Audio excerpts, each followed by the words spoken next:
नीति क्या थी और प्रशासनिक व्यवस्था किस तरह की थी। खिलजियों की बात करें तो 13वीं सदी के मध्य में तुर्की सुल्तानों द्वारा प्रारंभिक विस्तार करने की लहर को शांत होने के बाद सुल्तानों का मुख्य उद्देश्य था सल्तनत को स्थायित्व प्रदान करना। अतः खिलजी वंश की स्थापना तक सल्तनत की प्रारंभिक सीमाओं में कोई विशेष वृद्धि नहीं हो पाई। 13वीं सदी के अंत में तुर्की शासन को खिलजी वंश द्वारा हस्तगत कर लिया गया और इस समय क्षेत्रीय प्रसार एक राजनीतिक आवश्यकता के रूप में बनके उभरी।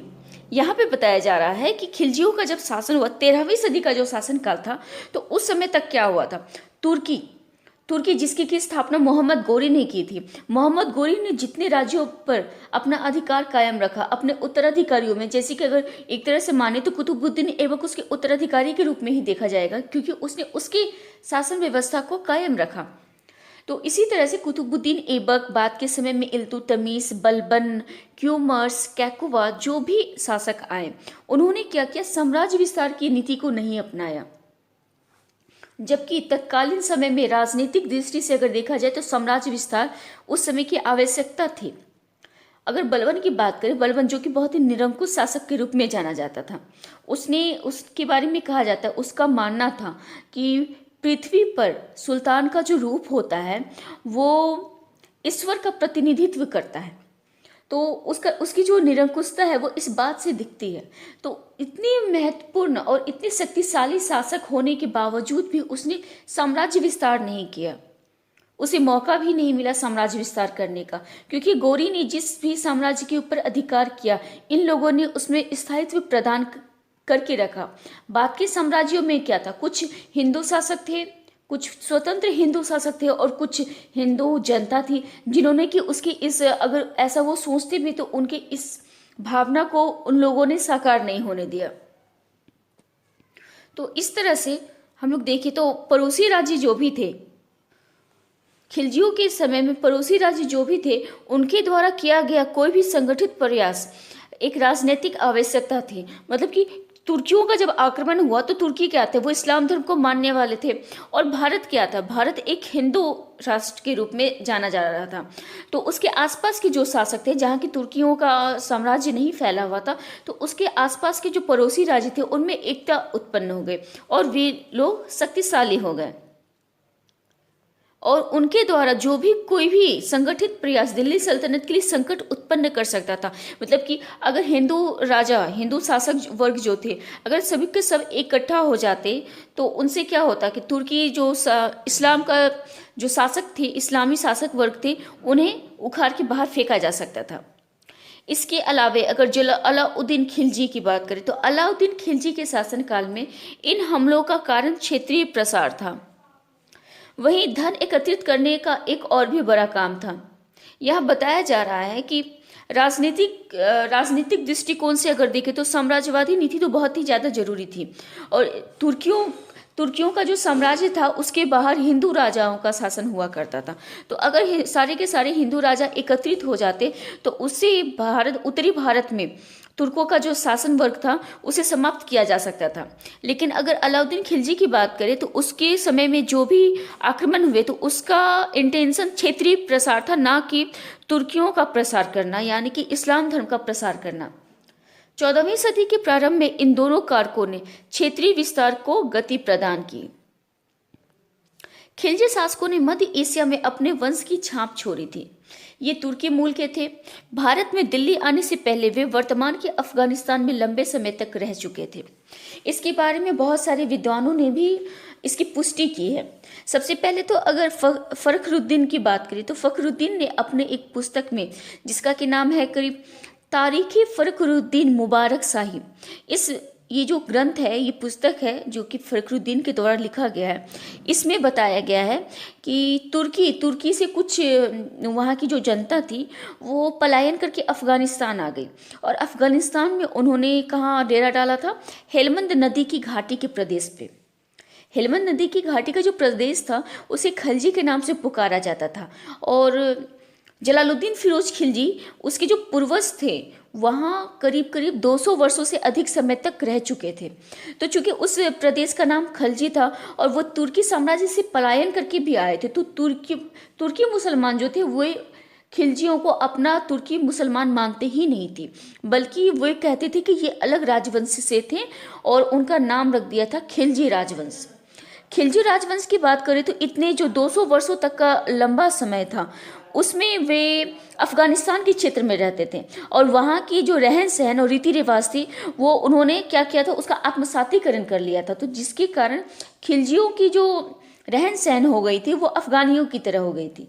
यहाँ तक कि भारत की बात करें तो भारत में तो उन्हें भ्रमवश अफगानी ही समझा जाता था, यहाँ के लोग उन्हें अफगानी ही समझते थे। लेकिन तुर्की होने के बाद भी चूंकि खिलजी वंश जो थे वो उनका जो ओरिजिन था वो तो तुर्की ही थे, लेकिन दोनों की प्रशासनिक व्यवस्था में बहुत ज़्यादा अंतर था। तुर्कियों ने जो मोहम्मद गोरी ने जो प्रशासनिक व्यवस्था कायम की थी, खिलजियों के द्वारा जो व्यवस्था कायम हुई, दोनों में बहुत ज़्यादा अंतर देखने को मिलता है। सबसे पहले तो खिलजी वंश की बात करें तो इसके जो संस्थापक हैं उसे जलाल उद्दीन खिलजी के नाम से जानते हैं। जलालुद्दीन फिरोज खिलजी, इनका शासनकाल माना जाता है 1290 से 1296 ईस्वी तक का। जब इन्होंने अपना राज्याभिषेक करवाया था तो उस समय इनका नाम था मलिक फिरोज। मलिक फिरोज जिसने भारत में अपनी सत्ता स्थापित करने के बाद जलालुद्दीन की पदवी धारण की थी। इसने बलबन जो कि इलबरी तुर्क था के शासनकाल में एक अच्छी सेना नायक के रूप में प्रसिद्धि प्राप्त की थी। उसने कई अवसरों पर मंगोल आक्रमणकारियों का मुकाबला भी किया था और सफलता भी पाई थी। 13 जून 1990 को कैकुवा द्वारा निर्मित किला खोरी के महल में जलालुद्दीन ने अपना राज्याभिषेक करवाया था और सुल्तान बन गया था। जलालुद्दीन फिरोज खिलजी, इसकी बात करते हैं पहले। जलालुद्दीन फिरोज खिलजी वो शख्स था जिसने कि भारत में खिलजी वंश की नींव रखी थी और उस समय इसका नाम था मलिक फिरोज, जो कि तुर्की शासक जो कैकुवाद थे, कैकुवाद के अंतर्गत कैकुवाद के अधीन ये एक सेना नायक के रूप में काम कर रहे थे। और जब ये इन्होंने अपना स्थायित्व कायम किया, अपनी शासन की नींव डाली, तो उस समय इनकी उम्र थी 70 वर्ष। जलालुद्दीन ने जो कुछ भी काम किया वो अपनी योग्यता के बल पे ही किया। जैसे कि इसके जब ये सैनिक था तो उस समय में इसे सर-ए-जादार की उपाधि मिली हुई थी। सर-ए-जादार का मतलब होता है अंगरक्षक। अंगरक्षक का जो पद होता है वो काफ़ी इंपॉर्टेंट था तत्कालीन समय में, तो उसके ऊपर जलालुद्दीन फिरोज खिलजी की को नियुक्त किया गया था। उसके बाद के समय में ये सूबेदार तक गया था। इसने जो कुछ भी अपनाया था, जो कुछ भी इसे मिला था, वो सब कुछ इसके अपनी शक्ति के बलबूते पे मिला था। इसके ऊपर किसी भी तरह का बाहरी जो संरक्षण होता है उसमें नहीं मिला था। जब वह सुल्तान बना तो उसकी उम्र 70 वर्ष की थी, जिसकी झलक उसके शासन में भी दिखाई देती है। क्षेत्रीय प्रसार के कार्यक्रम को क्रियान्वित करने के लिए जलालुद्दीन खिलजी के पास ना तो इच्छा शक्ति थी और ना ही संसाधन।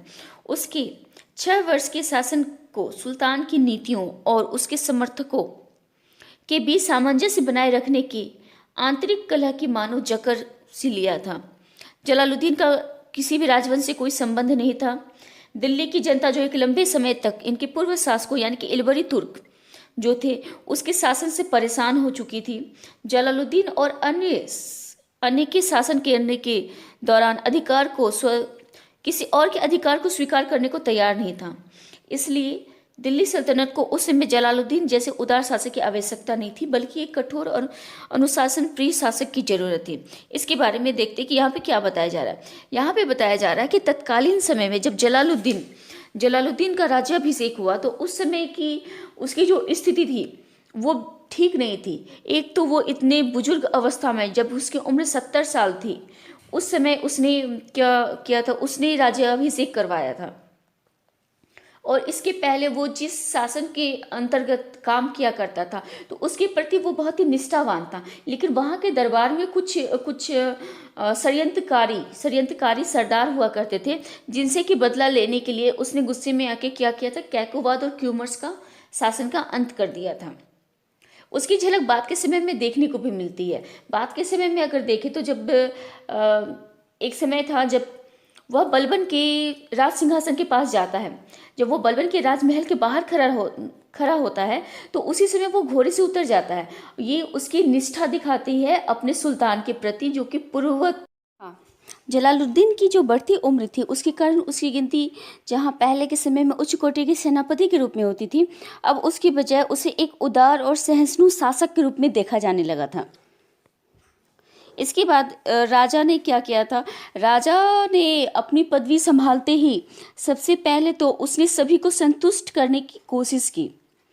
राज दरबार में जितने भी अधिकारी थे, दरबारी थे, उन सबको जो भी पोस्ट पे हुए थे, जैसे भी थे, उन्हें पूर्ववत बने रहने का आदेश दिया।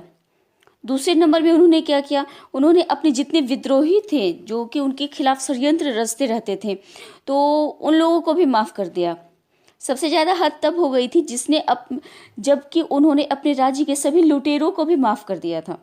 लुटेरों में देखें तो कम से कम 1 लाख से अधिक लुटेरे और ठग थे जिन्हें कि दरबार में बंद किया गया था, उन्हें जेल की सजा हुई थी, उन सबको माफ़ कर दिया गया था।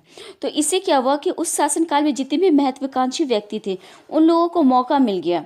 उन लोगों ने मौका पाकर के अपने राजा के खिलाफ विद्रोह और षड्यंत्र करना प्रारंभ कर दिया। इसके अलावे जिस तरह से जलालुद्दीन ने शासन हथियाया था, मतलब कि छोटे से ह्यूमर्स की हत्या करके अपने शासन को बनाया था, तो जनता में उसके प्रति बहुत ज़्यादा गुस्सा था और जलालुद्दीन को इस बात का पूरा अंदाज़ा था, उसे इस बात का एहसास था कि वहाँ की जनता और राज दरबारी उसे अपने शासक के रूप में कभी भी नहीं मानेंगे। और शायद यही कारण था कि उसने अपना राज्याभिषेक दिल्ली में नहीं करवा करके दिल्ली के बाहर किलाखोरी के महल में करवाया था। किलाखोरी का महल जो कि बलबन के द्वारा बनवाया जा रहा था, अभी कार्य उसका अधूरा ही था। और जलालुद्दीन ने अपने अधिकारियों को भी वहीं बसने का आदेश दिया था ताकि वहाँ पर एक नवीन शहर की स्थापना हो सके, वो शहर, वो जो क्षेत्र है वो सुंदर बन सके, बस सके। लेकिन 1 साल की बात क्या हुआ, 1 साल बाद दिल्ली के कोतवाल जो कि फखरुद्दीन थे, उन्होंने जलालुद्दीन को अपने दिल्ली के अंदर राज सिंहासन पे बैठने के लिए आमंत्रित किया। साथ साथ जो आम नागरिक थे, आम जनता थी, उन्होंने भी अपने शासक को निमंत्रण दिया कि वे आए और अपने राज सिंहासन पे बैठे। इस तरह से जलालुद्दीन को देखे तो जलालुद्दीन का जो शासन स्थापना था वो बहुत ही डमाडोल स्थिति में हुआ था। इसका विश्वास जलालुद्दीन को खुद भी नहीं था और वहाँ की जनता भी इसके लिए तैयार नहीं थी। जलालुद्दीन ने बलबन के भतीजे मलिक छज्जू जो कि बहुत ही महत्वाकांक्षी व्यक्ति था, वो पहले करा और मणिकपुर का जागीरदार था। बाद के समय में भी जब जलालुद्दीन आया तो उसने भी क्या किया कि मलिक छज्जू को ही करा और मणिकपुर दे दिया। इसके अलावा उसने अपने सिर्फ 3 बेटों को कुछ ज़्यादा महत्व दिया था। जैसे कि सबसे बड़ा बेटा, उसको खान खाना की उपाधि दी थी। उसके बाद वाले जो बेटे थे उसे अरकली खां की उपाधि दिया गया और तीसरे बेटे को कद्र खां की उपाधि दी गई। उसका बड़ा वाला बेटा वही था जिसके ऊपर कि एक ईरानी फ़कीर जिसका कि नाम सीधी मौला था, उसका बहुत ही ज़्यादा प्रभाव हुआ करता था। और शायद कहा जाता है कि खान खाना जो थे वे सीधी मौला को बहुत ज़्यादा मात्रा में दान दक्षिणा दिया करते थे। सीधी मौला उस समय के बहुत ही बड़े अमीर फ़कीर के रूप में जाने जाते हैं। उनकी अमीरी इस बात से झलकती है कि वे हर दिन हजारों व्यक्तियों को अपने यहाँ खाना खिलाया करते थे। तो इसी तरह से, लेकिन खान खाना और सीधू मौला के बीच जो संबंध था, उससे उसका भाई अरकली खां और उसके पिता जलालुद्दीन, ये दोनों बहुत ज़्यादा नाखुश थे। तो अरकली खां को इस समय मौका मिला। उन्होंने क्या किया, जो उनके भाई थे, खाना खाना के भाई अरकली खां, उन्होंने क्या किया कि सीधी मौला को धोखे से बुलवाया और उसके ऊपर इल्ज़ाम लगाकर उसे हाथियों से कुचलवा दिया था। इससे खान खाना बहुत नाराज़ भी हुए थे और बाद के समय में खान खाना की मृत्यु हो जाती है गोपनीय तरीके से, उसके बारे में कुछ भी पता नहीं चलता है। जलालुद्दीन के अगर प्रशासनिक कार्यों की बात करें तो उसके काल में सिर्फ 2 युद्ध किए गए थे। एक तो 1290 में रणथंभौर का युद्ध किया गया था जो कि राजा हम्बीर और उसके जो राजपूत सहयोगी शासक थे उसके खिलाफ था। हालांकि बाद में जाकर के ऐसा कुछ हो नहीं पाया था। उनका जो युद्ध था हम्बीर के खिलाफ वो पूरा नहीं हो पाया था। और दूसरा युद्ध था अलाउद्दीन खिलजी के द्वारा किया गया था। जलालुद्दीन के समय में उसके भतीजे और दामाद अलाउद्दीन खिलजी ने देवगिरी पर आक्रमण किया था, उसके खिलाफ युद्ध किया था। तो यहाँ पर ये देखने को मिल रहा है कि यह बताया जा रहा है कि उसके 6 वर्ष के शासन को सुल्तान की नीति और उसके समर्थकों के बीच सामंजस्य बनाए रखने के लिए आंतरिक कलह ने जकड़ लिया था। जलालुद्दीन और अन्य शासक के अधिकार की बात करें तो जलालुद्दीन को शासक के रूप में देखना उसके इलबरी तुर्क अधिकारियों के खिलाफ था, उसके शान शौकत के खिलाफ था। उसके अधिकारी जलालुद्दीन को अपने शासक के रूप में स्वीकार करने के लिए तैयार नहीं थे। इसके अलावा जलालुद्दीन की नीति तुर्क सरदारों और बलबन के संबंधियों के प्रति संतुष्ट करने की थी, जैसे कि उसने मलिक छज्जू के साथ किया। मलिक छज्जू को क्या किया, उसके पद पर यथास्थिति बने रहने दिया, जो कि उसके लिए काफ़ी ज़्यादा घातक सिद्ध हुआ। साम्राज्य विस्तार में भी उसे कोई बहुत बड़ी सफलता हासिल नहीं हुई और उसका लगभग सारा अभियान विफल हो गया, जैसे कि रणथंबोर का अभियान जो कि हामिर के खिलाफ किया गया था। मंगोलों के साथ उसने संधि कर ली। मंगोलों के साथ संधि कैसे की? सबसे पहले तो उसकी सेना ने छुटपुट आक्रमण किए। छुटपुट आक्रमण जो थे वो मंगोलों के खिलाफ किया, जो कि सिंधु नदी को पार करने के बाद किया गया था। और बढ़ने के अनुसार तो मंगोलों को उसने हरा भी दिया था, पराजय भी कर दिया था, लेकिन ऐसा बाद के साक्ष्यों में देखने को नहीं मिलता है। तो माना जाता है कि शायद बाद के समय में दोनों ही पक्ष परेशान हो गए हो और दोनों के बीच संधि हो गई हो। लेकिन चंगेज खां का एक वंशज जो कि उल्गू के नाम से जाना जाता है, उसने अपने 4000 समर्थकों को 4000 समर्थकों के साथ इस्लाम को स्वीकार करके भारत में रहने का निश्चय किया था। और उसी के साथ जलालुद्दीन ने अपनी एक बेटी का विवाह भी कर दिया गया था। और बाद में जो कि ये जो मंगोल थे ये भारत में आकर के बस गए थे। 4000 जो समर्थक थे वो भारत में आकर के बस गए थे, तो इसे नवीन मुसलमान के नाम से जाना जाने लगा। नवी मुसलमान की उपाधि दी गई। जलालुद्दीन के समय में देवगिरी का जो आक्रमण हुआ था वो बहुत ही ज़्यादा महत्वपूर्ण स्थान रखता है। देवगिरी के शासक उस समय थे रामचंद्र देव।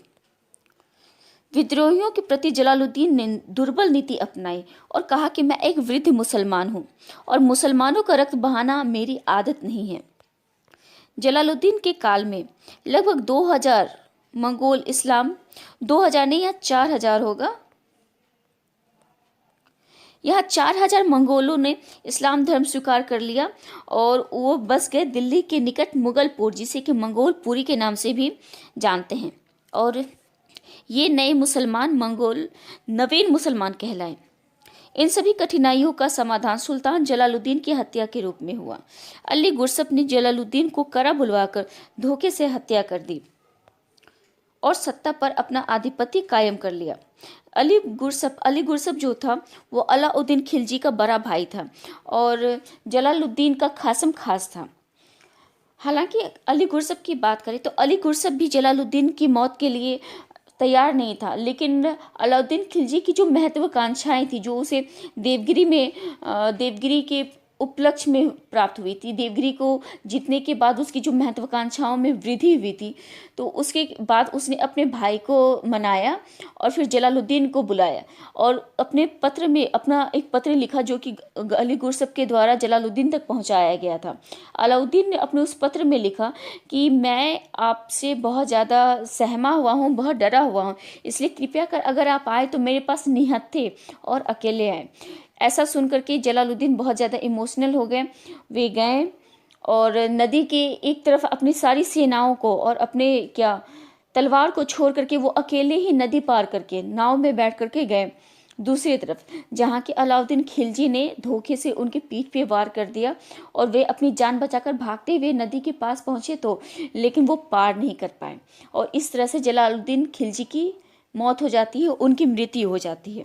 इसके साथ ही हम देखते हैं जलालुद्दीन खिलजी जिसने कि करीब 70 वर्ष की उम्र में अपना शासन स्थापित किया था, तो उसने अपने शासन काल में क्या किया, बहुत ज़्यादा उदारता की नीति का पालन किया, जो कि उसके अपने उत्तराधिकारियों के साथ साथ उसके सगे संबंधियों के लिए भी अपनाना बहुत मुश्किल था। और उसके बाद उसके अपने ही दामाद ने उसकी मौत कर देती है, उसे मृत्यु के घाट उतार देता है। तो इस तरह से जलालुद्दीन खिलजी की वध हो जाता है, उनका शासनकाल खत्म हो जाता है। और अब आते हैं अलाउद्दीन खिलजी। अलाउद्दीन खिलजी एक शासक के रूप में उसने किस तरह से काम किया, उसके सामने किस तरह की चुनौतियां आई, जिसका कि उसने भली भांति उपाय निकाला और उसमें जीत हासिल की। साथ ही साथ हम यह भी देखेंगे कि इसके पतन में कौन कौन से कारक उत्तरदायी साबित हुए। सबसे पहले तो इसके समयकाल की बात करें तो इसका शासनकाल माना जाता है 1290 से लेकर 1316 ईस्वी तक। कई जगहों पर इसका शासनकाल 1296 देखने को मिलता है। 1296 से लेकर 1316 ईस्वी तक के काल को मध्ययुगीन भारत में अलाउद्दीन खिलजी के शासनकाल के नाम से जानते हैं। 20 अक्टूबर 1996 को अलाउद्दीन खिलजी ने अबुल मुजफ्फर सुल्तान अलाउद्दुनिया वादिन मोहम्मद खलजी के नाम से उपाधि ली और अपने आप को शासक घोषित किया। उसकी जो शासक की घोषणा थी वो बहुत ही क्रिटिकल कंडीशन में हुई थी। सबसे पहले तो उसने क्या किया था कि अपने सिंहासन को जो हथियाया था, तो सिंहासन को हथियाने के लिए उसने अपने चाचा जो कि उसके ससुर भी थे उसका वध किया था, जिनका कि नाम था जलालुद्दीन खिलजी। जलालुद्दीन खिलजी अपने आप में एक अलग ही किस्म के शासक हुए। एक तो वो इतनी वृद्धावस्था में शासक हुए कि कहा जाता है कि उनकी वृद्धावस्था के कारण ही उन्होंने जो भी तरीके अपनाए, जो भी सिद्धांत अपनाए, वे सभी एक शासक को शोभित नहीं करते थे। जैसे कि जलालुद्दीन के द्वारा उदारता और मानवता का जो सिद्धांत था उसे अपनाया गया था, लेकिन अलाउद्दीन खिलजी ने जस्ट इसके अपोजिट किया, इसके विपरीत कार्य किया। उसने अपने शासन में क्या किया, अपने शासन की शुरुआत ही अपने चाचा के वध से किया। इससे वह प्रजा की नज़र में घृणा का पात्र बन गया। घृणा का पात्र बनने के साथ साथ उसने भयभीत करने वाले सिद्धांतों को प्रश्रय दिया। यानी भयभीत करने वाले सिद्धांतों को प्रश्रय देने से मतलब हुआ कि उसने तलवार के दम पे सिंहासन लिया और तलवार के दम पे ही अपने सारे नियमों को ही अब दूसरों के ऊपर लादा था। प्रजा के साथ साथ जलाली सरदार जो थे वे भी अलाउद्दीन से बहुत ज़्यादा रुष्ट थे, बहुत नाराज थे।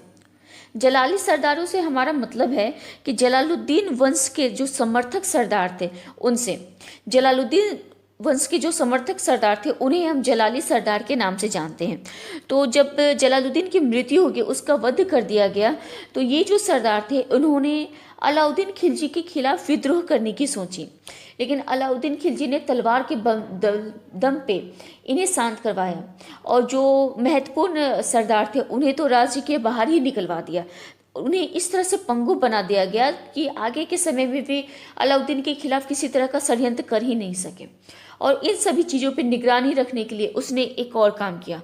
उसने बलबन का जो गुप्तचर विभाग था उसे फिर से जिंदा किया, उसे फिर से चालू किया। और इसका बस एक ही काम था, राज्य और राज्य के बाहर जो भी साजिश चल रही है उसकी सूचना सीधे सीधे राजा को दी जाए। अपने सिंहासन को संभालने के लिए अलाउद्दीन खिलजी के सामने बहुत बड़ी चुनौतियां थीं। बहुत सारे कारण भी थे। सबसे पहले तो उसे सुरक्षा चाहिए हुआ था। सुरक्षा किसे सुरक्षा चाहिए? उसे अपने ही लोगों से सुरक्षा चाहिए था, क्योंकि उसकी जो पर्सनल लाइफ थी, पर्सनल प्रवृत्ति जो थी वो किसी भी तरीके से मिलनसार नहीं थी। उसे अपने ही घर वालों से, अपने वंश के लोगों से ही हमेशा डर लगा रहता था, भयभीत होता रहता था। इसके अलावा जलालुद्दीन का बेटा अरकली खां जो कि बच गया था जलालुद्दीन के बेटों में, वो बहुत ही काबिल इंसान था। उसने पंजाब, मुल्तान और सिंध इन 3 प्रांतों पर अपना शासन व्यवस्था कायम किया था, स्वतंत्र शासन व्यवस्था। और जितने भी जलाली सरदार जिसे कि अलाउद्दीन खिलजी ने अपने राज्य से बाहर निकाल दिया था, वे सभी सरदार अरकली खां की शरण में चले गए और वहां जाकर के उन लोगों ने एक बड़ी सेना तैयार करने की योजना बनाई। तो इन सारे कारणों से अलाउद्दीन खिलजी काफ़ी ज़्यादा भयभीत रहता था। उसमें असुरक्षा की भावना पैदा हो सकती थी। रुकनुद्दीन इब्राहिम वो था जो कि अरकली खां का सबसे छोटा भाई। जलालुद्दीन के 3 बेटे थे। बड़ा बेटा जो कि काफ़ी पहले जिसकी मृत्यु हो चुकी थी, दूसरा जो कि अरकली खां था, और तीसरा रुकनुद्दीन इब्राहिम और उसकी माँ, उसके साथ साथ जलाली सरदार, ये सब के सब अरकली खां के शरण में चले गए थे।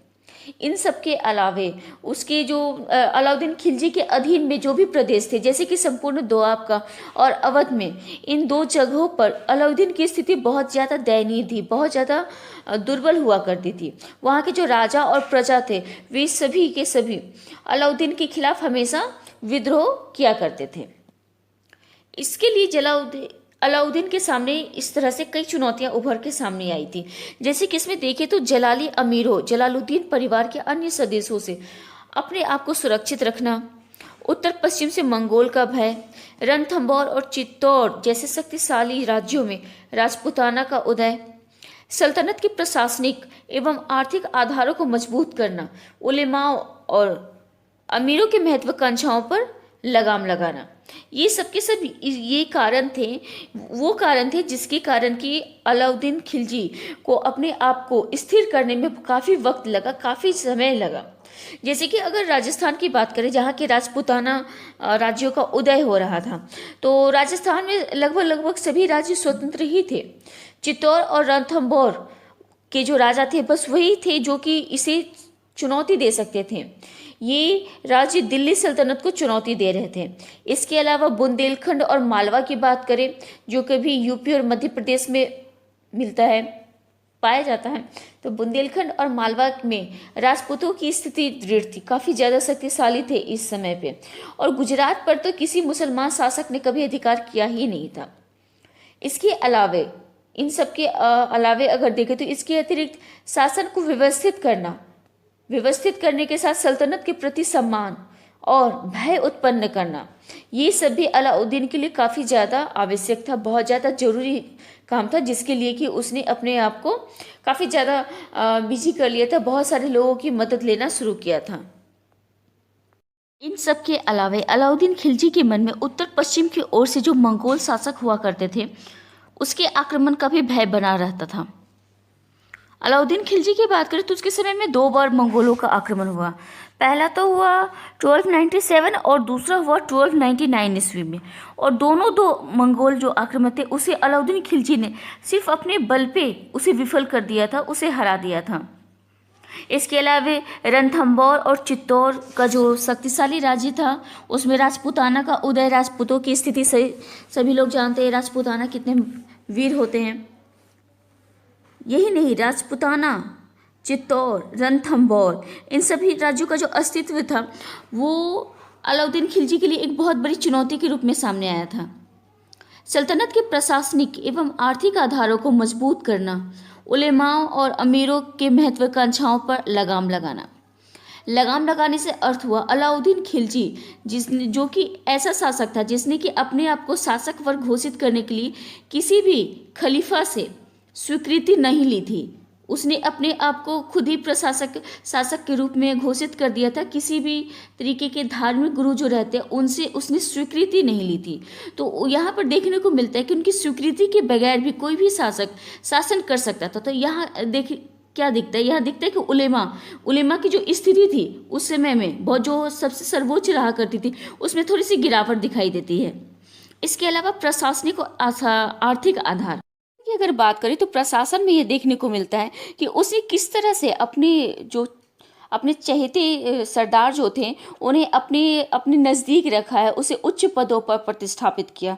और जलाली सरदार या तो फिर वैसे सरदार जिन्होंने कि पहले तो जलालुद्दीन के सपोर्ट में, पहले वो जलालुद्दीन का जब शासन हुआ करता था तो वो जलालुद्दीन के सपोर्ट करते थे, लेकिन जैसे अलाउद्दीन का शासनकाल आया तो उन्होंने अपना पक्ष बदल दिया और अपने आप को क्या किया, अपने प्रथम सम्राट के प्रति विश्वासघात करते हुए दूसरे सम्राट के प्रति अपनी निष्ठा स्थापित करने के लिए सामने आ गए।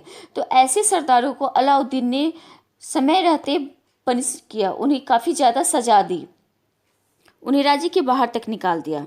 इन सब के अलावे अगर आर्थिक आधारों की बात करें तो आर्थिक आधारों की मजबूती, इससे क्या तात्पर्य, इससे हमारा तात्पर्य यह है कि उसने आर्थिक दृष्टिकोण से अपनी प्रजा के लिए बहुत सारे काम किए। जैसे कि उसने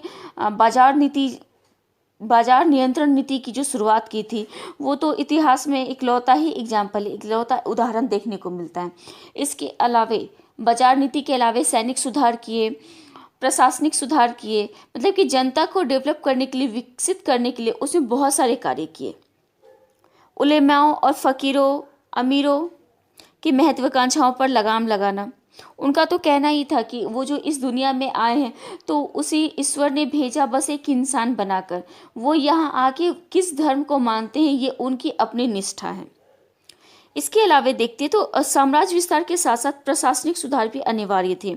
उन्होंने कहा है कि अलाउद्दीन खिलजियों ने इन चुनौतियों का सामना करने के लिए बहुत सारे कार्य किए। उनमें से कुछ निम्न हैं, जैसे कि सबसे पहले तो उसने अमीरों को एक दूसरे से मिलने पर पाबंदी लगा दी। आपस में वैवाहिक संबंध स्थापित करने के लिए उन्हें सुल्तान की अनुमति लेनी पड़ती थी। अमीरों पर पाबंदी उस समय की बहुत बड़ी उपलब्धि के रूप में जाना जाता है, क्योंकि जो शासक वर्ग हुआ करते थे उसमें अमीरों का बहुत बड़ा रोल हुआ करता था। अमीर ही वो वर्ग हुआ करते थे जो कि शासक बनाते थे और बिगाड़ते थे। राजसत्ता को बनाना और शासक को बदलना, ये सारा काम अमीरों का हुआ करता था, क्योंकि वो आर्थिक रूप से परिपूर्ण थे, उनके पास अपनी सेनाएं भी होती थी। तो ये सबको ध्यान में रख करके अलाउद्दीन ने सबसे पहले क्या किया, अमीरों के ऊपर ही पाबंदी लगा दी। पाबंदी लगा दी कि उन्हें सीमित मात्रा में सैनिक रखने का अधिकार दिया, सीमित मात्रा में धन को संजोगने का अधिकार दिया, और यहाँ तक कि जो 2-3 अमीर आपस में मिलते थे, गुटबाजी करते थे, समारोह का आयोजन करते थे और वहाँ पर शासक वर्ग के खिलाफ रणनीति बनाते थे, तो उन सब के ऊपर इन लोगों ने क्या किया, बैंड लगा दिया।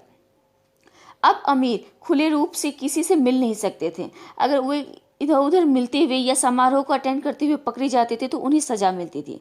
अगर उनके बीच किसी तरह का विवाह समारोह होता था, जैसे कि उनका किसी पुत्री की शादी हो रही है, तो उन सब की जानकारी पहले शासक को देनी होती थी और उसकी स्वीकृति के बाद ही अमीर वर्ग अपने यहाँ समारोह आयोजन कर सकते थे, विवाह का जो भी कार्यक्रम है उसका प्रतिपादन कर सकते थे। इसके अलावा उसने काफ़ी सारी ज़मीनों को जब्त करवा लिया था। जमीनों जब्त किसे करवाया था, जमीनें जो कि अमीरों के पास इकट्ठा हो गई थी, सामंतों के पास इकट्ठा हो गई थी। शासक वर्ग क्या करते थे, वेतन के रूप में या फिर खुशी से दान के रूप में बहुत सारी जमीनें अमीरों को लुटाते, दान करते आते रहते थे।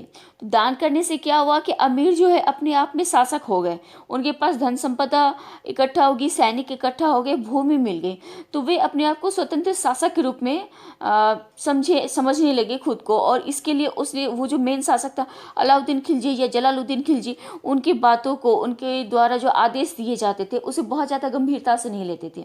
तो उन सब पे पाबंदी लगाने के लिए अलाउद्दीन खिलजी ने जितने भी जमीन दान स्वरूप दिए गए थे उन सबको जब्त कर लिया। इसके अलावा उसने बहुत बड़ा काम किया था, मंदिरापान पर भी पाबंदी लगा दी थी। पहले जहाँ घर घर में मंदिरा बना करता था उसके ऊपर पाबंदी लगा दी थी और कहा गया था कि इन आदेशों का जो उल्लंघन नहीं किया करेगा उन सबको कठोर दंड दिया जाएगा। लेकिन अगर बर्नी की देखें तो बर्नी ने जो भी लिखा है उसमें कहा है कि अलाउद्दीन ने मंदिरा बंद तो करवा दिया, लेकिन फिर भी उसके शासनकाल में वहाँ घर घर छुप छुप करके मंदिरा बनाया जाता था और उसे बेचा भी जाता था। शासक बनने के साथ अलाउद्दीन ने सबसे पहले अपनी स्थिति को सुदृढ़ करने के उपाय किए। अलाउद्दीन ने क्या किया कि पुराने सामंतों को हटा के अपने समर्थकों की नियुक्ति की और उसे बड़े बड़े पद प्रदान किए। साथ ही साथ बड़े पदों पर तुर्कों का जो एकाधिकार था, जो कि मोहम्मद गोरी के समय से चलता आ रहा था, उन सबको समाप्त किया और भारतीय मुसलमानों को प्रभावशाली प्रशासनिक पद प्रदान किए। अलाउद्दीन ने हिंदू राजाओं को भी सेवा में रखा, कुछ ही हिंदू राजाओं को रखा, लेकिन सिर्फ उनकी कार्य प्रणाली को देकर के ही रखा। अतः सत्ता पर तुर्कों का जो एकाधिकार था उसे उसने पूर्णतः समाप्त कर दिया। राजस्थान के रणथंभौर के शासक हम्मीर देव से अलाउद्दीन ने मांग की कि वह इन भागों हुए सैनिकों को उसके हवाले कर दे, लेकिन हम्मीर देव ने इस मांग को अस्वीकार कर दिया। इससे अलाउद्दीन को काफ़ी ज़्यादा गुस्सा आया और उन्होंने क्या किया कि 1300 ईस्वी में रणथंभौर के दुर्ग पर घेरा डाल दिया। इसी समय बहुत सारे विद्रोह भी हुए। अलाउद्दीन खिलजी की बात करें तो अलाउद्दीन की खिलजी के समय काल में 3 सबसे बड़े विद्रोह का नाम आता है। सबसे पहला वाला जो विद्रोह है वो विद्रोह तब हुआ था जबकि नसरत खां 1299 ईस्वी में गुजरात पर आक्रमण करके उसे लूट के वापस आ रहा था। नसरत खां अलाउद्दीन खिलजी का बहुत ही भरोसेमंद सेनापति था और वह अकेला नहीं गया था गुजरात पे आक्रमण करने। उसके साथ अलाउद्दीन खिलजी का एक भतीजा और अलाउद्दीन खिलजी का एक और भाई, नसरत खां का भाई, जो कि अलाउद्दीन खिलजी के भी रिलेशन में आता था, वे तीनों लोग गए थे वहाँ पे गुजरात के ऊपर आक्रमण करके उसे युद्ध करके वहां से धन संपदा लाने। लौट करके जब वे लोग आ रहे थे तो रास्ते में क्या हुआ कि उन लोगों ने नवीन मुसलमान जो भारत में बाद में आके बस गए थे, जो मंगोल सैनिक हुआ करते थे, उन लोगों ने अपना हिस्सा मांगा नुसरत खां से। और अचानक ही मंगोल आक्रमणकारियों ने आक्रमण कर दिया, जिसमें कि नुसरत खां का भाई और अलाउद्दीन खिलजी का भतीजा, इन दोनों का वध कर दिया जाता है, इन दोनों की मृत्यु हो जाती है। बाद के समय में नुसरत खां ने चूंकि मंगोलों के आक्रमण को पूरी तरह से विफल कर दिया, लेकिन फिर भी उसे काफ़ी ज़्यादा क्षति पहुंची। और नवीन मुसलमान जो थे, बाद के समय में अलाउद्दीन खिलजी ने इस बात से रुष्ट होकर के उनका अंत कर दिया था। दूसरे विद्रोह की बात करें तो दूसरा विद्रोह अलाउद्दीन के समय में उसके जो एक भाई थे मोहम्मद, जिसकी कि बहुत पहले मृत्यु हो चुकी थी, उसका बेटा जो कि उस समय राज्य का वकीलदार था और नाम था अकद खां, इसके द्वारा किया गया था।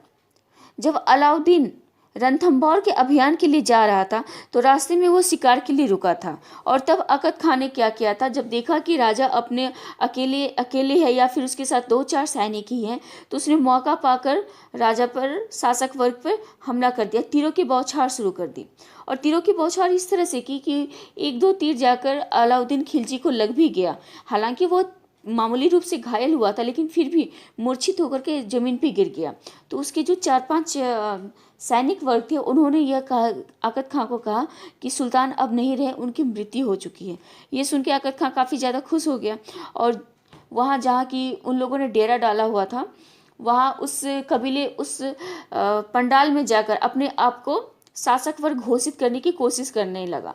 जैसे ही उसने ऐसा करने की कोशिश की, तभी अलाउद्दीन खिलजी की आँख खुल जाती है और वो अपने पूरे होशो आवास में अपनी पूरी ताकत से आता है और अकद खां के ऊपर हमला कर देता है। जब अचानक अकद खां अपने शासक को देखता है अपने सामने, तो वो बहुत ज़्यादा डर जाता है और डर के भागने लगता है, लेकिन भागने से हुआ नहीं। अलाउद्दीन के सैनिक ने उसे पकड़ लिया और अलाउद्दीन के सामने उसका गला काट दिया। उसके साथ अलाउद्दीन का एक और विद्रोह इसी तरह से शांत हो गया। इसके बाद तीसरा सबसे बड़ा विद्रोह वो हुआ था अलाउद्दीन की बहन के जो बेटे थे उनके द्वारा किया गया था, और उनका नाम था मलिक उमर बदायूं, और दूसरा था मंगू खां और मलिक उमर बदायूं। ये दोनों जो थे अलाउद्दीन की बहन के बेटे थे, और इन दोनों को अलाउद्दीन ने अपने विश्वास पात्रों के रूप में रखा था। जब अलाउद्दीन रणथंभौर के घेरे में व्यस्त था, तो वहाँ अकद खान ने उस पर आक्रमण किया था। दूसरी तरफ अलाउद्दीन की राजधानी में इन दोनों ने विद्रोह कर दिया था। इन दोनों के विद्रोह करने के बाद यहाँ पर जो अलाउद्दीन के अपने वफादार थे, अपने सैनिक हुआ करते थे, उन लोगों ने मंगू खां का वध कर दिया। मंगू खां और मलिक उमर बदायूं दोनों को कैद कर लिया गया। बाद के समय में उनका वध कर दिया गया था। जब सुल्तान वापस लौटा, अपने रणथंभौर के अभियान के बाद वापस लौटा, तब जाकर के उन दोनों को पनिश किया गया, उन्हें सजाएं दी गई। चौथा विद्रोह हुआ था दिल्ली में हाजी मौला के द्वारा।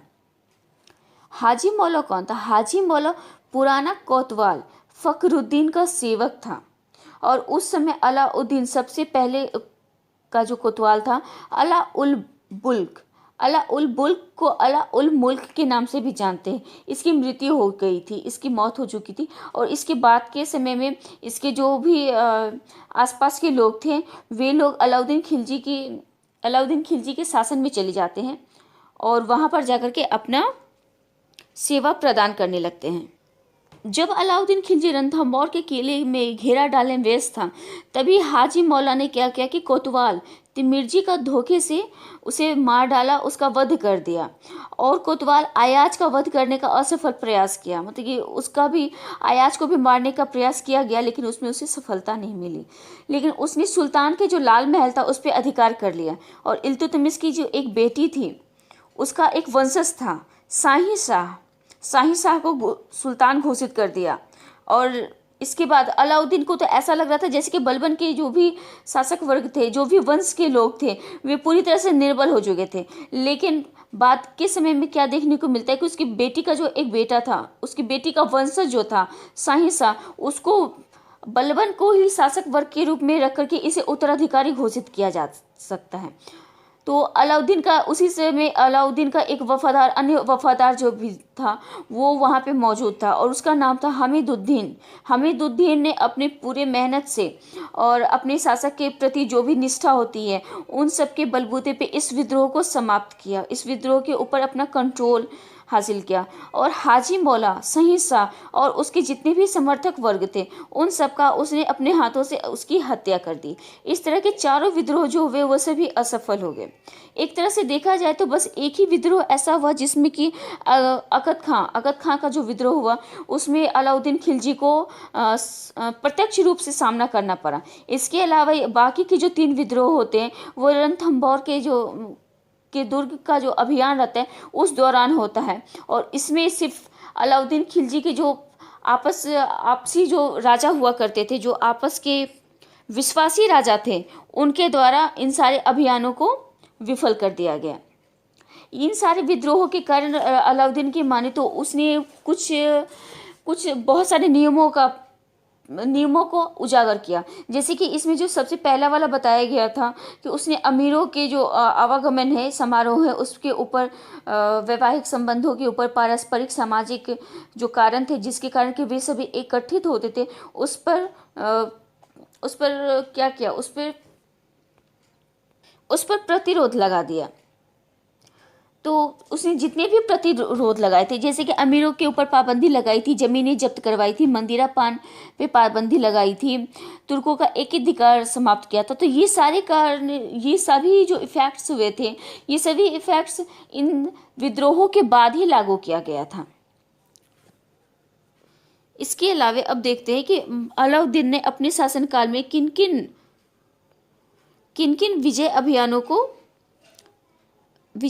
को दिखा। सबसे पहले तो इसमें चित्तौड़ का विजय लिखा है जिसका कि शासनकाल माना जाता है 1302 से 1303 ईस्वी तक का।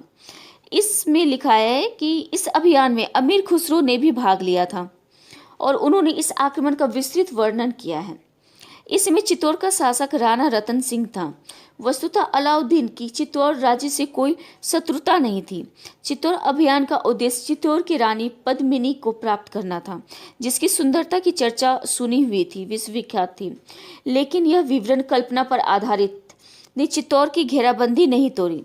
अतः चित्तौड़ ने राणा रतन सिंह जो कि चित्तौड़ के राजा थे उन्होंने आत्मसमर्पण कर दिया और अलाउद्दीन ने चित्तौड़ का शासक अपने बेटे खिज्र खां को नियुक्त कर दिया। इसमें बताया जा रहा है कि चित्तौड़ के जो राजा थे राणा रतन सिंह उनके साथ भी अलाउद्दीन की एक झड़प होती है और इसका साम्राज्यिक कारण नहीं होता, साम्राज्यिक विस्तार इसका कारण नहीं था। इसका विस्तार का कारण था, इस युद्ध का कारण था राणा रतन सिंह की पत्नी पद्मावती की सुंदरता। ऐसे ये सिर्फ कहानी है, इसकी बहुत ज़्यादा प्रमाण देखने को नहीं मिलते हैं।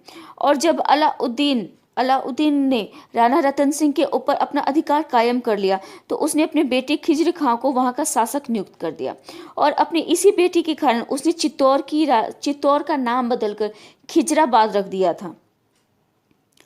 इसके बाद आते हैं पश्चिम अभियान। पश्चिम अभियान के बाद अलाउद्दीन का ध्यान मध्य भारत के राजपूत राज्यों की ओर गया। 1305 ईस्वी में मालवा की विजय के लिए एनुल मुल्क मुल्तानी को भेजा। इसने मालवा पर अधिकार कर लिया और इसके बाद मांदू के दुर्ग पर भी अधिकार कर लिया। अलाउद्दीन ने इन दोनों क्षेत्रों का शासन एनुल मुल्क मुल्तानी को ही दे दिया। मालवा की अगर बात करें तो मालवा का उस समय का तत्कालीन शासक महलक देव था। महलक देव खुद में अपने आप में एक शक्तिशाली शासक था और उसका सेनापति कोका प्रधान को एक और नाम से भी जानते हैं, उसे हरनंद कहते हैं। वो एक उच्च कोटि का राजनीतिज्ञ था और एक कुशल योद्धा भी था। जब मुसलमानों ने मालवा पर अधिकार किया था तो उस समय मालवा को आसानी से जीता नहीं जा सका था, उसके ऊपर विजय प्राप्त नहीं किया जा सका था। 1305 ईस्वी में अलाउद्दीन ने जब मुल्तान के सूबेदार आइन उन मुल्क को मालवा पर अधिकार करने के लिए भेजा तो उस समय हरनंद के नेतृत्व में एक हिंदू सेना थी जिसे कि परास्त कर दिया गया और इसी युद्ध में हरनंद की भी मृत्यु हो गई। इसके अलावा अगर शासक की बात करें तो महलक देव जो थे वे भाग गए और भाग करके मांडू चले गए। बाद के समय में मांडू पर भी जब अलाउद्दीन का अधिकार हो जाता है तो फिर उसके बाद शासक वर्ग की शासक जो थे इसके महलक देव उसकी हत्या कर दी जाती है और नवंबर 1305 ईस्वी में किले पर आइन मुल्क को शासक बना करके बिठा दिया जाता है। उसके बाद के समय में उज्जैन, धार नगरी, चंदेरी इन सबको भी जीतने का प्रयास किया गया और इसमें अलाउद्दीन को बहुत ज़्यादा सफलता भी मिली थी। इसके बाद आते हैं उज्जैन, चंदेरी।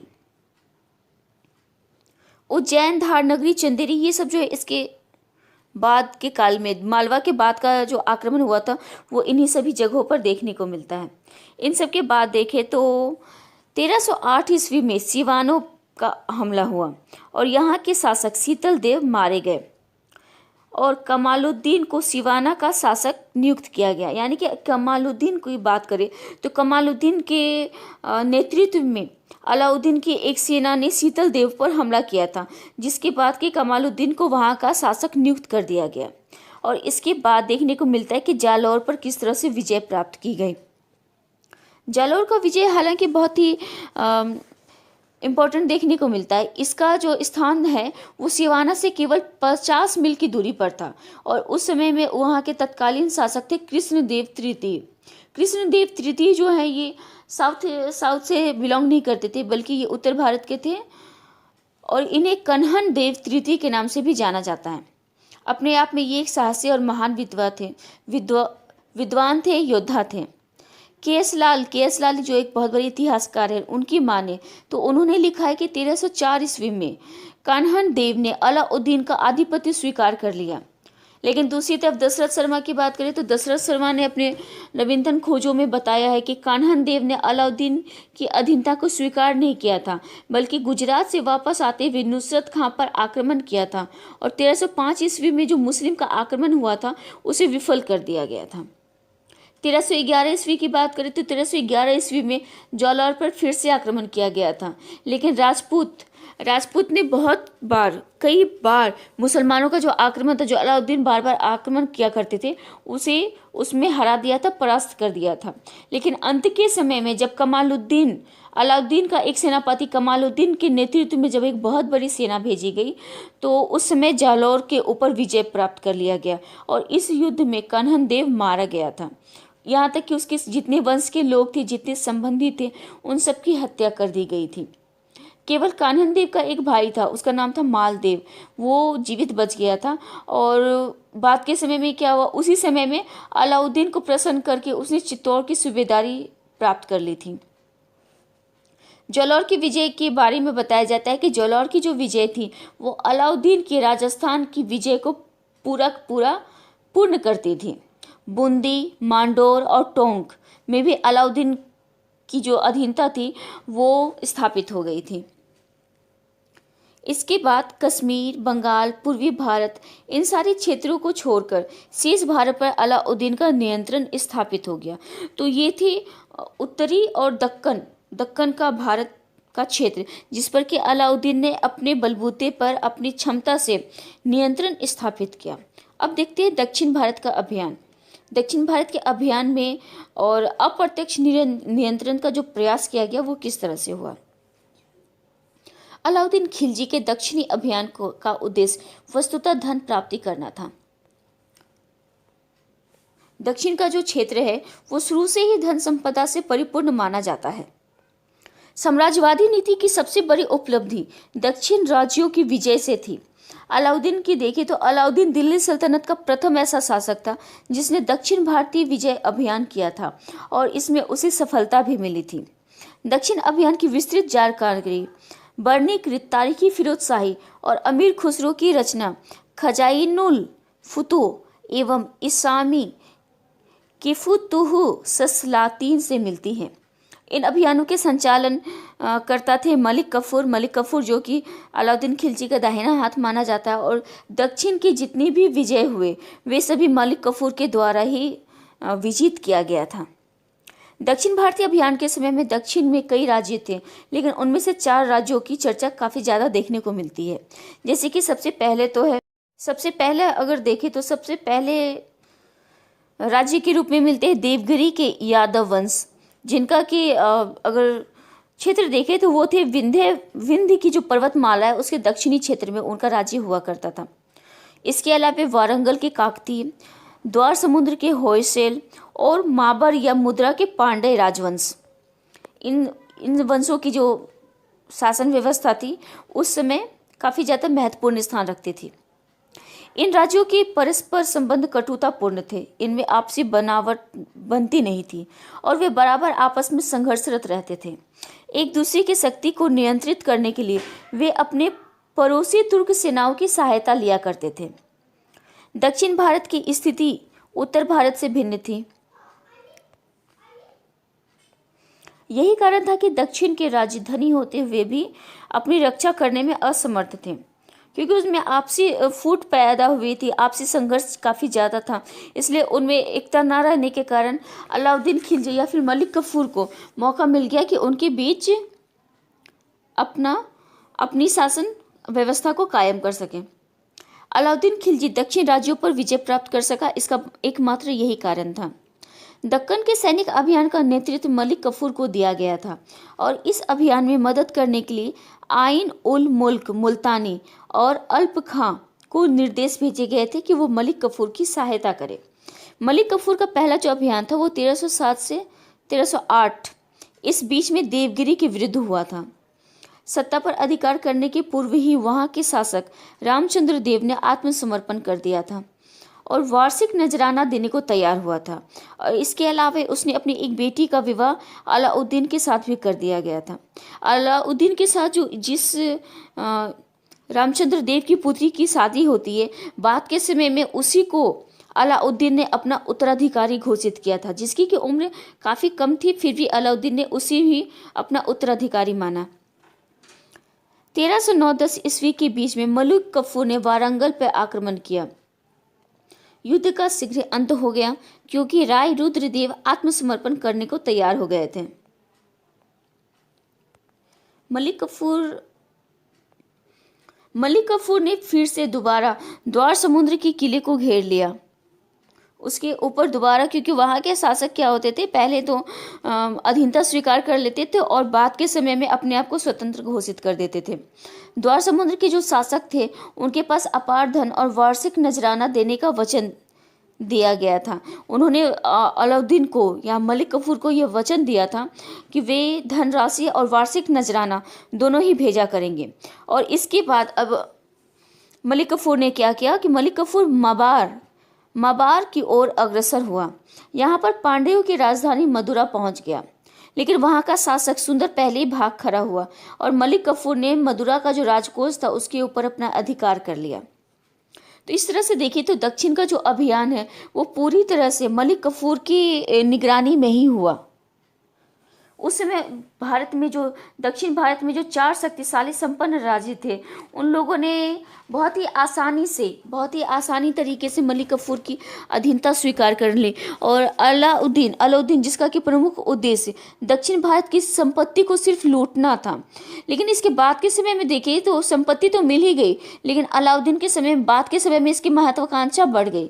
उसने क्या किया कि उसने दक्षिण भारत के सभी राज्यों को अपने अधीनता में लेने के लिए और वार्षिक दर देने के लिए उन्हें बाध्य करना शुरू कर दिया था। सिर्फ लूटपाट से ही इनका मन नहीं भरा, इन्होंने अधीनता स्वीकार करवा लिया और जिससे उसकी प्रतिष्ठा में वृद्धि हो गई। उसे दक्षिण से निरंतर धन प्राप्त होते रहा। अलाउद्दीन जो कि अपने आप में एक निरंकुश शासक था, इतिहास में देखें तो उसे बहुत ही महान शासकों में भी गिना जाता है। उसने इतिहास में वो सारे कारनामे कर दिए जिसके लिए कि कोई भी शासक कभी भी सामने नहीं। बस इल्तुतमिश की सुने तो इल्तुतमिश ने कुछ समय तक इसकी चाहत की थी। रजिया को तो खैर मौका ही नहीं मिला था, हालांकि वो कर सकती थी, लेकिन उन सारे सपनों को साकार सिर्फ अलाउद्दीन ने किया था। अलाउद्दीन व्यवहारिक रूप से एक ही अच्छा राजनीतिज्ञ था और वह यह जानता था कि दक्षिण भारत को अपने राज्य में सम्मिलित करके उस पर शासन करना कितना मुश्किल होगा। इसलिए उसने एक और टेक्निक निकाली। उसने एक और क्या किया, उसने दक्षिण के जो राज्य थे उसे अपने राज्य में सम्मिलित नहीं किया, बल्कि उसे अपनी अधीनता स्वीकार कर ली, उसको वार्षिक कर के लिए रजामंदी कर लिया। उसके जो शासक थे उसे अपने अधीनता स्वीकार करवा करके उन्हें छोड़ दिया गया। तो इस तरह से उसका दक्षिण में अपना राज्य कायम भी हो जाता है, उसे धन संपदा भी मिल जाती है और उसका जो प्रशासनिक व्यवस्था था उसमें किसी तरह की त्रुटि नहीं रहती है। वो जो सीमित क्षेत्र पे प्रशासन किया जा सकता था उसने वही किया, बहुत ज़्यादा हाथ पैर नहीं। देखने को आते हैं मंगोलों से संघर्ष। अलाउद्दीन का जो मंगोलों के साथ संघर्ष हुआ उसकी बात करते हैं। सबसे पहले सर्वप्रथम 1302 में तारगी ने दिल्ली पर घेरा डाला। यह एकमात्र ऐसा अवसर था जब मंगोल सेनाएं राजधानी तक पहुंच आई थी। 1305-6 ईस्वी में अली बेग, तरतक, तारगी इन तीनों ने दिल्ली पर आक्रमण किया था लेकिन असफल रहे थे। 1307 ईस्वी में कुबक, इकबाल बंदा इन दोनों के द्वारा आक्रमण किया गया लेकिन ये दोनों भी असफल रहे। तो इस तरह से देखें तो मंगोलों का जो आक्रमण हुआ वो अलाउद्दीन खिलजी के समय में पूरी तरह से व्यर्थ सिद्ध हुआ, असफल रहा। इसके बाद देखते हैं अलाउद्दीन खिलजी के द्वारा किए गए सैनिक सुधार। अलाउद्दीन ने एक स्थायी सेना का गठन किया, सैनिकों को भूदान की जगह नगद वेतन देने का प्रथा प्रारंभ की।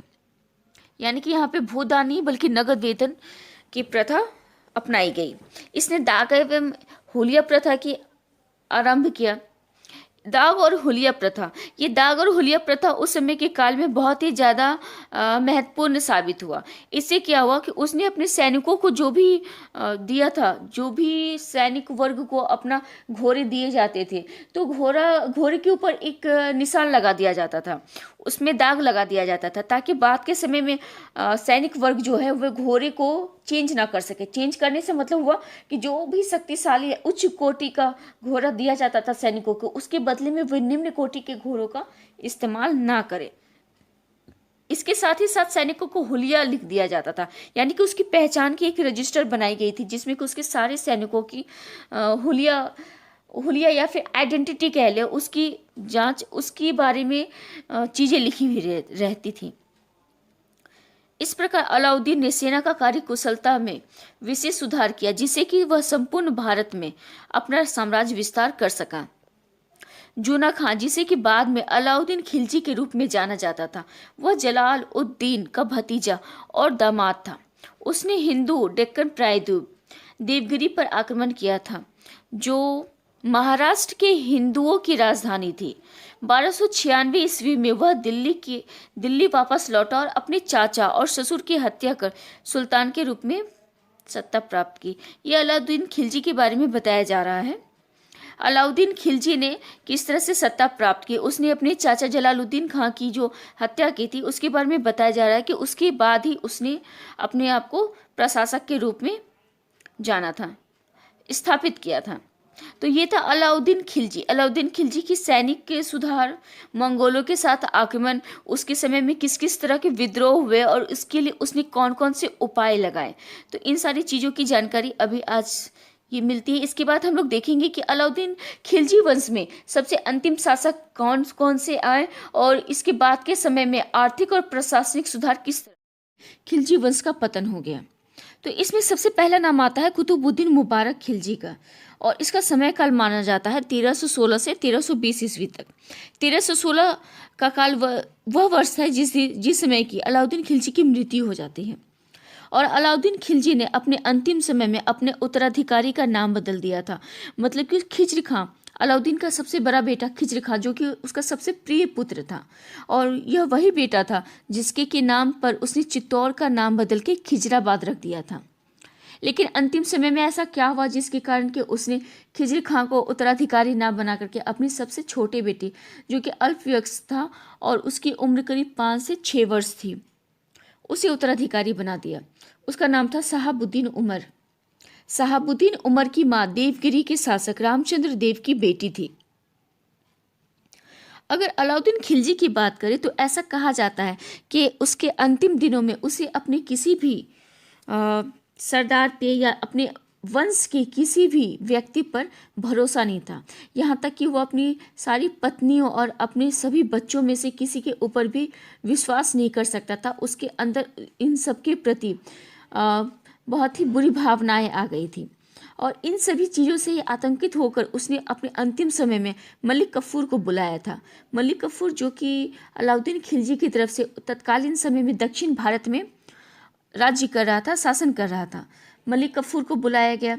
अलाउद्दीन के पास मलिक कफूर जब आता है तो उसकी दयनीय स्थिति देख करके मलिक कफूर के मन में लालच आ जाती है, शासन सत्ता को पाने की लालसा उत्पन्न हो जाती है। इसके लिए उसने क्या किया, उसने कुछ योजनाएं रची। सबसे पहले तो अलाउद्दीन खिलजी के मन में उसकी पत्नी और उसके जितने बच्चे थे उन सब के प्रति नकारात्मक भाव पैदा कर दिया। उसे बताया जाता था, अलाउद्दीन को बोला गया ये बात, मलिक कफूर ने ये विश्वास दिला दिया कि उनकी सारी पत्नियां और उनके सभी बच्चे उनका भला नहीं चाहते बल्कि उसे मरता हुआ देखना चाहते हैं। अलाउद्दीन खिलजी ने उसकी बातों पे यकीन भी कर लिया। लेकिन बाद के समय में क्या हुआ, बाद के समय में जब अलाउद्दीन की मृत्यु होती है और शहाबुद्दीन उमर शासक बनता है तो मलिक कफूर ने अपनी तलवार के दम पे सबसे पहले तो शहाबुद्दीन उमर को अपने कब्जे में कर लिया। दूसरे नंबर पे उसकी माँ से शादी कर लिया जो कि देवगिरी की राजकुमारी थी, रामचंद्र देव की पुत्री और देवगिरी की राजकुमारी। इसके अलावा विवाह के कुछ समय के बाद ही उसने कारागृह में भी डाल दिया, यानी कि अपनी पत्नी को कारागृह में डाल दिया, उससे सारी धन संपदा ले ली। मलिक कफूर ने अपना जो शासन व्यवस्था कायम किया वो तलवार के दम पे किया। मध्ययुगीन भारत में जितने भी शासक आए सभी ने अपनी शासन की जो नींव डाली थी वो तलवार के दम पे ही किया था। जैसे कि खिलजी वंश में जलालुद्दीन खिलजी, उसने भी तलवार के दम पे सत्ता पाई थी। इसके बाद अलाउद्दीन खिलजी, उसने भी तलवार का ही सहारा लिया था जिससे कि वह शासक बना। और इसके बाद समय आता है मलिक कफूर का, उसने भी तलवार के दम पे ही सत्ता हासिल करने की कोशिश की, लेकिन वो बहुत दिनों तक शासक रह नहीं पाया। उसने सिर्फ 35 दिनों तक ही शासन सत्ता संभाली। इसके बाद क्या होता है, जब मलिक कफूर राजा बन जाता है, शासक वर्ग में आ जाता है, तो वो सरदारों के प्रति थोड़ा उदासीन हो जाता है। उसके पीठ पीछे उसके सरदार किस तरह की षड्यंत्र रच रहे हैं इन सब की जानकारी नहीं होती है। वो बस अपने ही सोच में डूबा रहता है। 19 अप्रैल 1316 ईस्वी को कुतुबुद्दीन मुबारक खिलजी को दिल्ली का सुल्तान बनाया गया। कुतुबुद्दीन मुबारक खिलजी अलाउद्दीन का तीसरा बेटा था, तृतीय पुत्र था वो। जब मलिक कफूर ने अलाउद्दीन खिलजी के सभी बेटों को मारने का आदेश दिया, या तो उसे खिजर खां जिसे कि अंधा करवा दिया गया और बाद में उसे गला भी काट दिया गया, उसे मृत्यु के घाट उतार दिया गया। इसके अलावा उसके जितने भी अलाउद्दीन के पुत्र थे या फिर उनकी जो रानियां थी उन सबके साथ भी ऐसा ही सुलूक करने का आदेश दिया गया। लेकिन जब मलिक कफूर का कुछ सैनिक जिसे कि मुबारक खिलजी की हत्या करने के लिए भेजा गया था, तो उस समय मुबारक खिलजी ने क्या किया कि उसके गले में जो हीरो का हार था उसे उन सैनिकों के बीच बांट दिया और बोला कि अगर तुम मुझे नहीं मारोगे, हमारे साथ रहोगे, तो मलिक कफूर जब हट जाएगा तो उसके शासन सत्ता में इसे उच्च पद पर तुम लोगों को नियुक्ति की जाएगी। ऐसा लालच दिया गया उन सैनिकों को। इसके अलावे मुबारक खिलजी ने उन लोगों को राजभक्ति की याद दिलाई। खिलजी वंश के प्रति जो राजभक्ति की प्रेरणा लेते थे लोग, उसकी याद दिलाई। और इन सभी चीज़ों के कारण क्या हुआ कि जो सैनिक मुबारक को मारने आए थे वही सैनिक वापस चले गए और मलिक कफूर की हत्या कर दी। इसके बाद कुतुबुद्दीन मुबारक खिलजी शासक बनता है। कुतुबुद्दीन मुबारक ने अपने शासनकाल में उदार की नीति अपनाई। सबसे पहले तो अलाउद्दीन और मलिक कफूर के द्वारा जो भी शख्स को बंदी बनाया गया था उन व्यक्तियों को उसने मुक्त कर दिया। सैनिकों को बड़ा वेतन दिया और लोगों की जब्त भूमि वापस कर दी गई। उलमा वर्ग को आर्थिक अनुदान पुनः देना आरंभ किया और वे सभी आदेश वापस ले लिए गए जो जनता के लिए अप्रिय थे। कुतुबुद्दीन मुबारक खिलजी की बात करें तो उसने अपने शासन के शुरुआती दौर में बहुत ही अच्छा काम करने की सोची, लेकिन ऐसा बहुत ज़्यादा परिस्थिति का बदलाव बहुत ज़्यादा उसके द्वारा लाया नहीं जा सका। जब कुतुबुद्दीन मुबारक उदार की नीति अपना रहा था, सारे कैदियों को छोड़ रहा था, राजस्व के लिए भूमि अनुदान जो दिए गए थे उसे वापस कर रहा था, तो इन सारी चीज़ों का राजस्व के ऊपर बहुत ही प्रतिकूल प्रभाव पड़ता है। सबसे पहले तो सैनिकों को बड़ा वेतन दिया गया। उस समय जो कंडीशन थी, जो राजस्व की जो स्थिति थी वो बहुत ही बुरी हालत में थी। सबसे पहले सैनिकों को 6 महीने का एडवांस वेतन दिया गया जिससे कि राजकोष खाली हो गया। दूसरा, कर जो कि अलाउद्दीन खिलजी के द्वारा लगाया गया था राजकोष को भरने के लिए, कुतुबुद्दीन मुबारक खिलजी ने क्या किया, उन करों को माफ़ कर दिया, जिससे कि पहले ही राजस्व खाली हो गया था, दूसरी तरफ राजस्व का आना भी बंद हो गया। बहुत सारे लोगों को दान दिया गया, जैसे कि उलेमा वर्ग। आर्थिक अनुदान देने से पूरी तरह से इकोनॉमिकल सिस्टम जो थी खिलजी वंश की, वो दयनीय हो गई। इसके अलावा उसने कोशिश की अपने आप को बहुत ही सुदृढ़ शासक बनाने की। उसने कोशिश की उसके राज्य में शांति हो, सुशासन व्यवस्था बनाया जा सके। कई कदम भी उठाए इसके लिए, लेकिन बहुत ज़्यादा अंतर हो नहीं पाया। उसने सबसे पहले तो गुजरात विद्रोह को शांत किया और शासन व्यवस्था को मौजूद किया।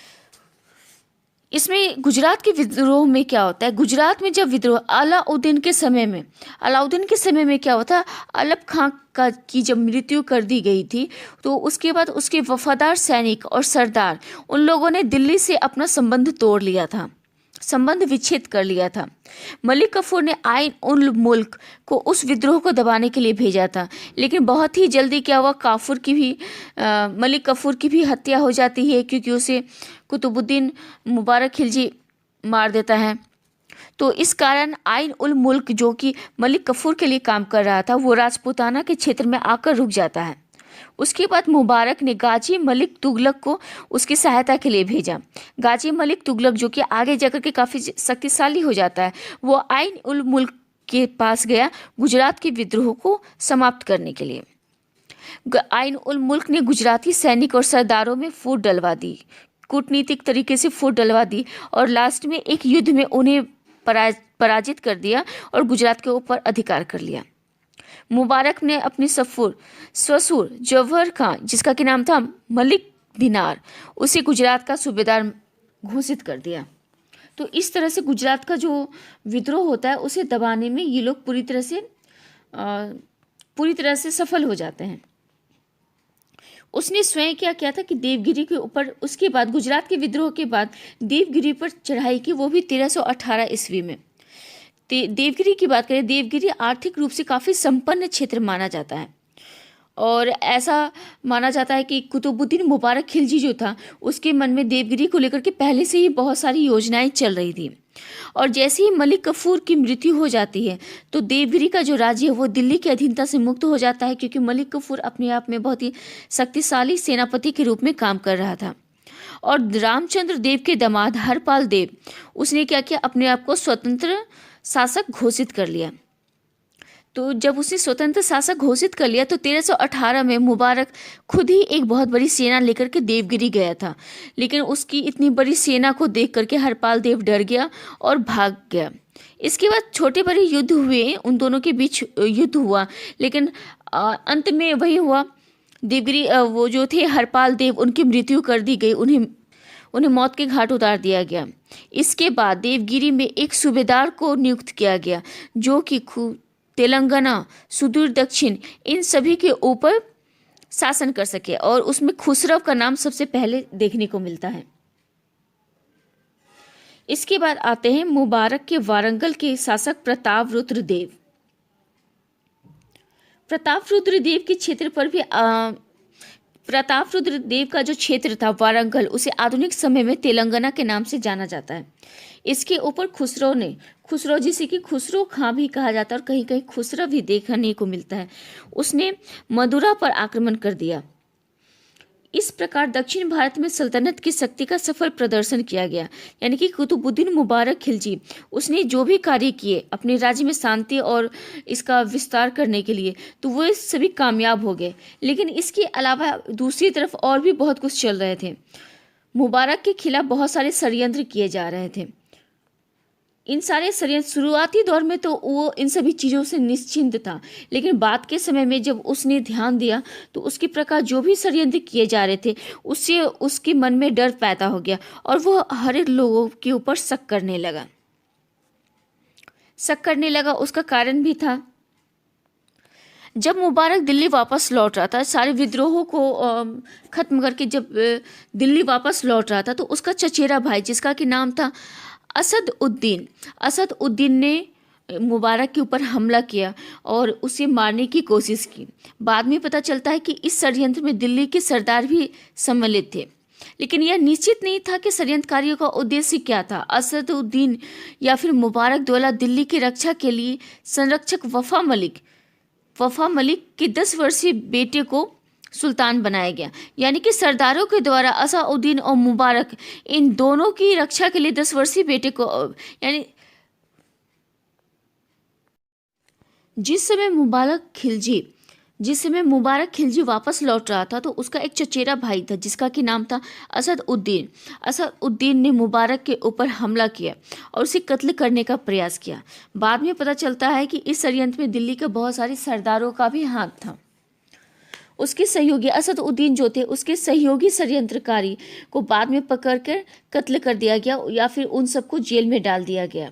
और असदुद्दीन जो कि भाग रहा था तो उसके संबंधी असदुद्दीन, उसके भाई खिज्र खां, सादी खां और शिहाबुद्दीन, इन सबको भी कत्ल करने का आदेश दे दिया गया। इसके अलावा जफर खां गुजरात से चले आने के बाद हिमाउद्दीन को वहां का सूबेदार बनाया गया।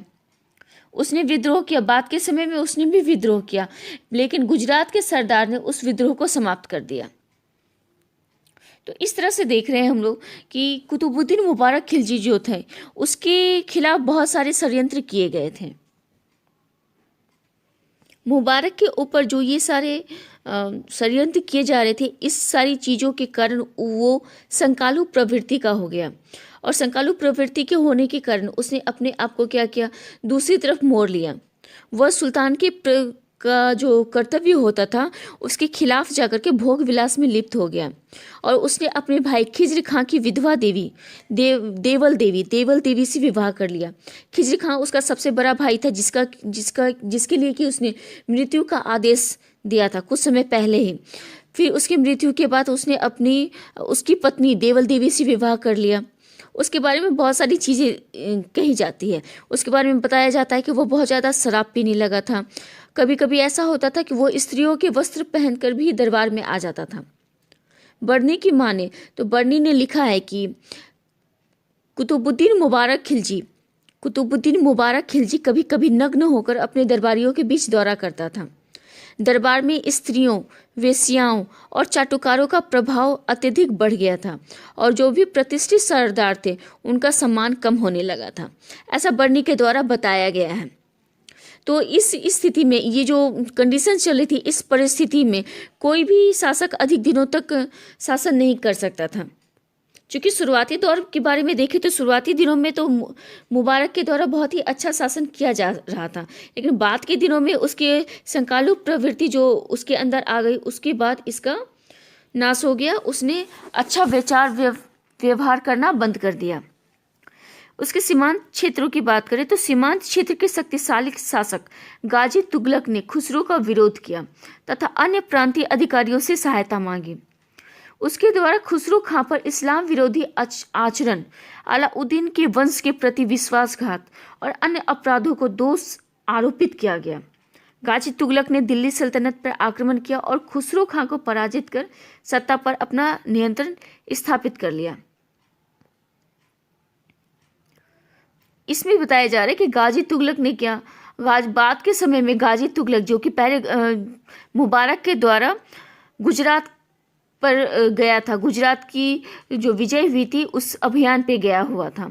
तो इस अभियान पर जाने के बाद जब बाद की स्थिति में खुसरो खां ने मुबारक की जब हत्या कर दी, उसके बाद गाजी तुगलक ने खुसरो खां के ऊपर आक्रमण करने की घोषणा की और साथ साथ यह भी बताया कि खुसरो खां अलाउद्दीन खिलजी की जो वंश है उसके प्रति वफादार नहीं है। इसके साथ साथ वह इस्लाम का जो आचरण होता है उसके विरोधी है। इसके अलावा बहुत सारे दोष दिए गए खुसरो खां के ऊपर ताकि गाजी तुगलक जो था वो अपने चीज़ों को सही साबित कर सकें। इस तरह से हम देखेंगे कि विभिन्न प्रकार की जो परिस्थितियां और व्यक्तियों ने खिलजी वंश के पतन में भाग लिया। खासकर मुबारक खिलजी शासकों ने रक्तपात के माध्यम से दिल्ली के सिंहासन को प्राप्त किया और अंत में रक्तपात के माध्यम से ही उस वंश का पतन हो गया। तो ये जाहिर सी बात है क्योंकि जलालुद्दीन खिलजी ने मौत मृत्यु को ही हथियार बनाकर इस वंश की नींव डाली थी, और अंत में क्या हुआ, रक्तपात के माध्यम से ही उसके वंश का अंत भी हो गया। अलाउद्दीन खिलजी, जिसकी की मृत्यु होती है 1315 ईस्वी में, दिसंबर 1315 ईस्वी में, और 1316 ईस्वी में कुतुबुद्दीन मुबारक खिलजी शासक बनता है। उसके बाद कुतुबुद्दीन मुबारक खिलजी के पहले मलिक कफूर सिर्फ 35 दिनों के लिए शासक बनता है। मलिक कफूर की मृत्यु के बाद मुस्लिम मुखियाओं द्वारा उमर शिहाब उद्दीन को सुल्तान के रूप में प्रतिष्ठित किया जाता है। यदि वह किसी तरह वह मारा गया तो उसके बड़े भाई कुतुब उद्दीन मुबारक शाह को उसके विकल्प के रूप में तैयार किया गया था। क्योंकि देखा जाए तो मुबारक शाह जो थे उनके अंदर कुछ न कुछ तो प्रतिभा थी, उस प्रतिभा के कारण ही उन्हें सिंहासन भी मिला। मुबारक शाह का समय काल देखें तो उन्होंने सिर्फ 4 वर्षों तक शासन किया था, और खुसरो खान ने 1320 में उसकी हत्या कर दी थी। खुसरो खां के बाद गाजी तुगलक ने खुसरो खां की हत्या कर दी। इस तरह से दिल्ली में मुस्लिम मुखियाओं के द्वारा खुसरो खां को सत्ता विहीन करने के लिए गाजी मलिक को आमंत्रित किया गया, और खुसरो खां की हत्या के बाद गाजी सुद्दीन तुगलक के रूप में आता है, और उसने एक नए राजवंश की नींव डाल दी, और उसे हम जानते हैं तुगलक राजवंश। वह तुगलक वंश का पहला अग्रणी सुल्तान के रूप में जाना जाता है। तो ये थी खिलजी वंश के बहुत सारे प्रशासक, अंतिम प्रशासकों में जिसका कि नाम आता है। अब देखते हैं कि खिलजी वंश की आर्थिक नीति कैसी थी। खिलजी वंश के आर्थिक नीति की बात करें तो खिलजी वंश के समय में आर्थिक तरीके से बहुत सारे सुधार किए गए। सुधार के साथ साथ काफ़ी सारी ऐसी गलतियां भी की गई जिसके कारण कि खिलजी वंश आर्थिक रूप से कमज़ोर हो गया था। जैसे कि अगर खिलजी वंश की बात करें तो इसके तहत आर्थिक नीति और प्रशासन में बहुत कठोरता की नीति का अपनाया गया था, और यह सब राजा के हाथों में निहित थी। किसानों, व्यापारी और आम आदमी, इन सब की स्थिति बहुत ज़्यादा खराब थी, और कभी कभी तो मुश्किल समय इतना ज़्यादा मुश्किल हो जाता था कि उनका पोषण करना भी बहुत कठिनाई महसूस होती थी, बहुत मुश्किल हो जाता था। तो इस तरह से देख रहे तो आर्थिक नीति के अंतर्गत उसकी राजस्व व्यवस्था, मुख्य रूप से लगान व्यवस्था, बाजार व्यवस्था में प्रशासकीय क्षेत्र में नवीन अन्वेषण जो भी कुछ किए गए थे वे सभी बहुत ही आश्चर्यजनक रूप से सफल हुई थी। हालांकि बाद के समय में इसके कुछ दुष्परिणाम देखने को मिलते हैं, और कहा जाता है कि इतना ज़्यादा शक्तिशाली प्रशासन होने के बाद भी खिलजी वंश का अलाउद्दीन के बाद 4 वर्षों के अंतर ही अंत कैसे हो जाता है, यह भी बहुत ही अलग ही अस्वाभाविक घटना के रूप में इसे देखा जाता है। तो सबसे पहले तो देखिए इसकी आर्थिक नीतियों के अंतर्गत कौन कौन से ऐसे कार्य किए गए थे। खिलजी शासकों विशेष रूप से अलाउद्दीन खिलजी ने सिर्फ अपने खजाने को बढ़ाने के लिए, अपने खर्च करने के दृष्टिकोण को बदल दिया था, और अपने दायित्वों का निर्वहन करने के लिए, युद्धों को विस्तार करने के लिए उसने खजाने को एकत्र किया था। अलाउद्दीन की जो एक विशेष बात रही है कि उसका मानना था कि खजाना कभी भी कम नहीं होना चाहिए। इसके लिए उसने बहुत सारे कर भी लगाए थे, अलाउद्दीन ने जो लगान लेता था, जिसे कि हम खराज के भी नाम से जानते हैं, वो पैदावार का 1/2 भाग कर दिया गया था।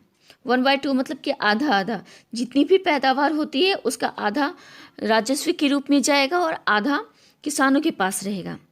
इसके बारे में डॉक्टर UN डे उनका मानना है, उन्होंने अपनी पुस्तक में लिखा है कि पिछले सुल्तान कितना लगान वसूल करते थे इस बारे में प्रमाण प्राप्त नहीं होते हैं, और जो कुछ भी बताया जाता है वह केवल अनुमान के आधार पर बताया जाता है।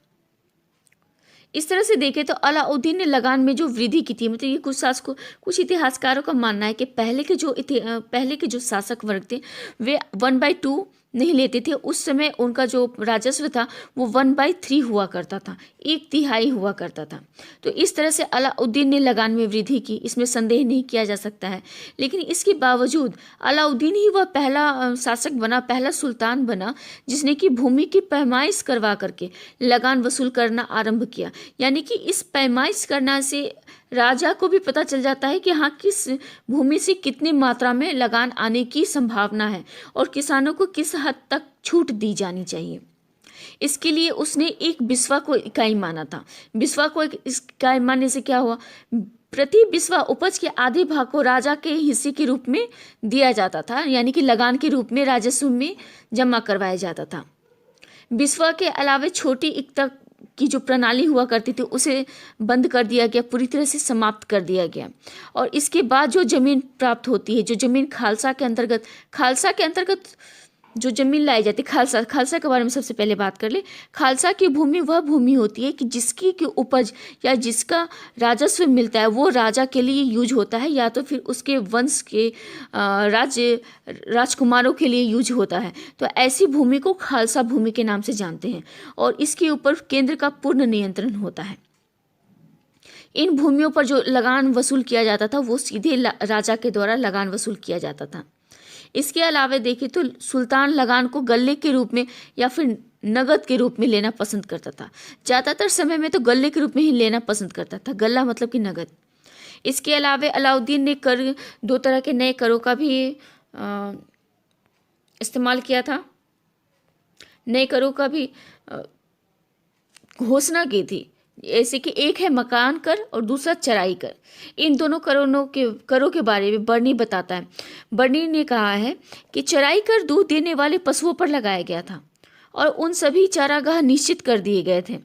और इसके अलावा फरस्ता की बात करें तो उन्होंने इसकी अलग परिभाषा दी। उन्होंने बताया है कि ये जो कर लगाए गए थे चराई कर, इसके अनुसार 2 जोड़ी बैल, 2 भैंस, 2 गाय और 10 बकरियों, इन सबको रखने के ऊपर फ्री था। इन सब के ऊपर कोई कर नहीं लगता था। लेकिन जिस व्यक्ति के पास इन सबसे ज़्यादा कर हो जाते, इन सबसे ज़्यादा मात्रा में जानवर हो जाते थे तो उनके ऊपर कर लगाया जाता था। इसके अलावा जजिया कर, सिंचाई कर, आयात निर्यात कर, इस तरह के बहुत सारे कर थे। करी अथवा करही वो एक अलग तरह का कर के रूप में जाना जाता है, लेकिन इसके बारे में बहुत सारा जानकारी उपलब्ध नहीं है कि ये किस तरह के चीज़ों के ऊपर लगाया गया था।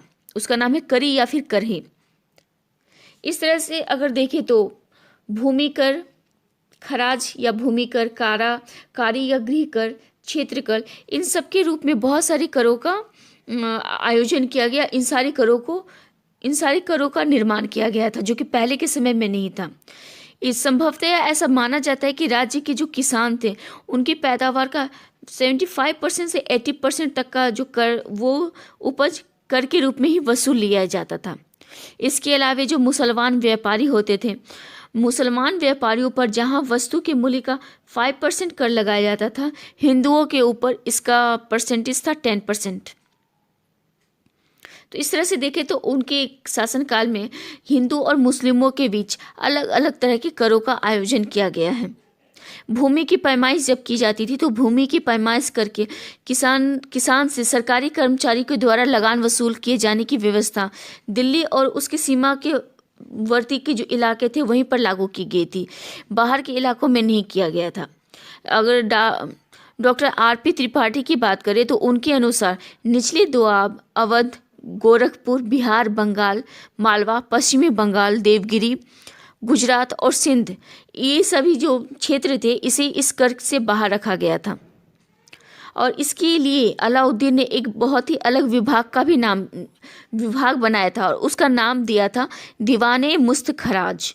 दीवाने मुस्त खराज का जो विभाग हुआ करता था वो एक पृथक विभाग था जो कि सिर्फ राजस्व कलेक्ट करता था, कर का नियोजन करता था। इसके अलावा उसकी बाजार नियंत्रण प्रणाली यह अलाउद्दीन की सबसे बड़ी खासियत के रूप में देखी जाती है। उसने क्या किया था कि एक सीमित एरिया यानी कि राजधानी का जो उसका क्षेत्र था वहाँ पर सैनिकों को बहुत ज़्यादा प्रिविलेज दिया था। बहुत ज़्यादा प्रिविलेज का मतलब कि उसके लिए एक सहाना ए मंडी का निर्माण किया था और उस सहाना ए मंडी में उसने सारी चीज़ों का दाम फिक्स कर दिया था।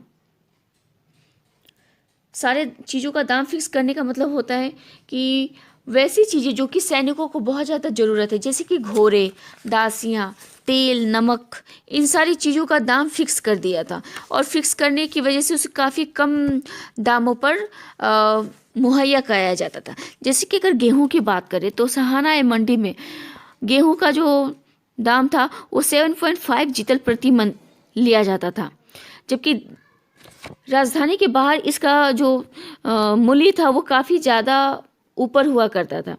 सहानाई मंडी के जो बड़े बड़े व्यवसायी थे वे क्या करते थे, जितने भी आसपास के किसान हुआ करते थे उन सबसे भी अनाज ले लिया करते थे अपने पास, और उसको सहानाई मंडी में कम दामों में जाके बेचा जाता था, जिससे कि वहाँ के जो लोकल्स हैं और जो सैनिक वर्ग थे वे आसानी से अपना जीवन यापन कर सके। लेकिन इससे उन किसानों का तो नुकसान होता था, क्योंकि बाहर के अगर उस क्षेत्र के बाहर के किसान जो रहते थे वो अपनी चीज़ों को उससे ऊंचे मूल्यों पर बेचते थे, और राजधानी में आने के बाद वही किसानों का जो मूल्य रहता था वो घट जाता था, क्योंकि सहानाई मंडी के जो बड़े व्यापारी रहते थे वे छोटे कम दामों पर लिया करते थे। इसके लिए मंडियों में जो बड़े बड़े व्यापारी थे उन्हें विशेष लाइसेंस दिया गया था। वे लाइसेंसी होते थे, इस तरह से उनके ऊपर नज़र भी रखा जाता था कि वे कोई गलत काम ना करें।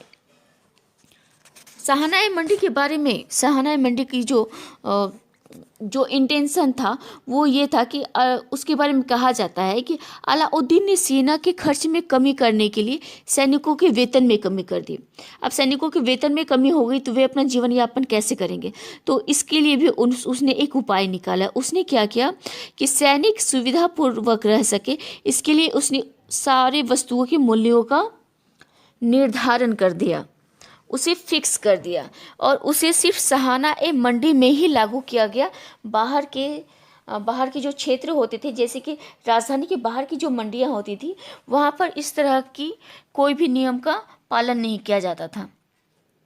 यहाँ पर जो व्यापारी रहते थे, इसके अलावा शहरी क्षेत्र में कोई भी किसानों से खरीदने की पेशकश नहीं कर सकता था, यानी कि प्रत्यक्ष रूप से जो होते था, बाहर से जो किसान आए या तो फिर राजधानी के अंदर के ही जो किसान हैं, प्रत्यक्ष रूप से कोई भी आम आदमी, आम जनता जाकर के उससे अनाज नहीं ले सकता था। उसे जब भी लेना होगा तो वो सहानाई मंडी में जाकर किसी न किसी दुकान से ही लेगा। इन सभी चीज़ों को सुचारू रूप से जारी रखने के लिए अलाउद्दीन के द्वारा जासूसों का एक विशेष व्यवस्था भी की गई थी, यानी कि बलबन की जो प्रणाली थी, बलबन ने जो चालू किया था उसे अलाउद्दीन खिलजी ने आगे बढ़ाया था।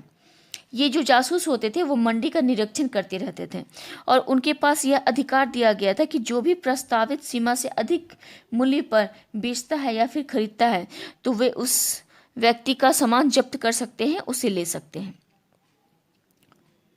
जीविका के निजी एकत्रीकरण पर प्रतिबंध लगा दिया गया। निजी एकत्रीकरण का मतलब होता है कि जो किसान, जैसे कि राजधानी के जो किसान है, उसने गेहूं उपजाया और उसने गेहूं को उपजा करके अपने घर में स्टोर कर लिया। उस मात्रा से अधिक का मतलब जो राजस्व के द्वारा बताया गया है, जो राजा के द्वारा निर्धारित किया गया, उससे ज़्यादा अनाज को अपने घर में वो संचय नहीं कर सकता था। वितरण प्रणाली अलाउद्दीन के द्वारा शुरू की गई थी और यह गुणवत्ता नियंत्रण की एक प्रणाली विद्यमान थी। यह प्रणाली इस बात का ध्यान रखती थी कि कोई भी सामान, उसकी गुणवत्ता बहुत ही उच्च होनी चाहिए, उससे नीचे नहीं होनी चाहिए। ये खर्चे पर नियंत्रण के अलावा उन लोगों को मजदूरी के बारे में अवगत कराते थे जिन्हें इसका लाभ नहीं मिलता था। अलाउद्दीन खिलजी की बात करें तो अलाउद्दीन खिलजी की मौत के बाद गुणवत्ता नियंत्रण की जो विधि थी ज़्यादातर कारगर साबित नहीं हो सकी।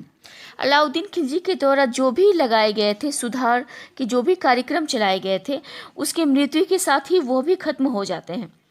इसी तरह से कहा जाता है कि अलाउद्दीन खिलजी ने, जिसने कि इतनी बड़ी, इतनी शक्तिशाली शासन व्यवस्था संभाली और जिसके कि शासन काल में किसी भी तरह का कोई प्रॉब्लम आ नहीं पाया, तो इतनी सुदृढ़ शासन व्यवस्था उसकी मृत्यु के 4 साल के बाद ही कैसे खत्म हो जाती है? ऐसा क्या हो जाता है? तो इसके बारे में कुछ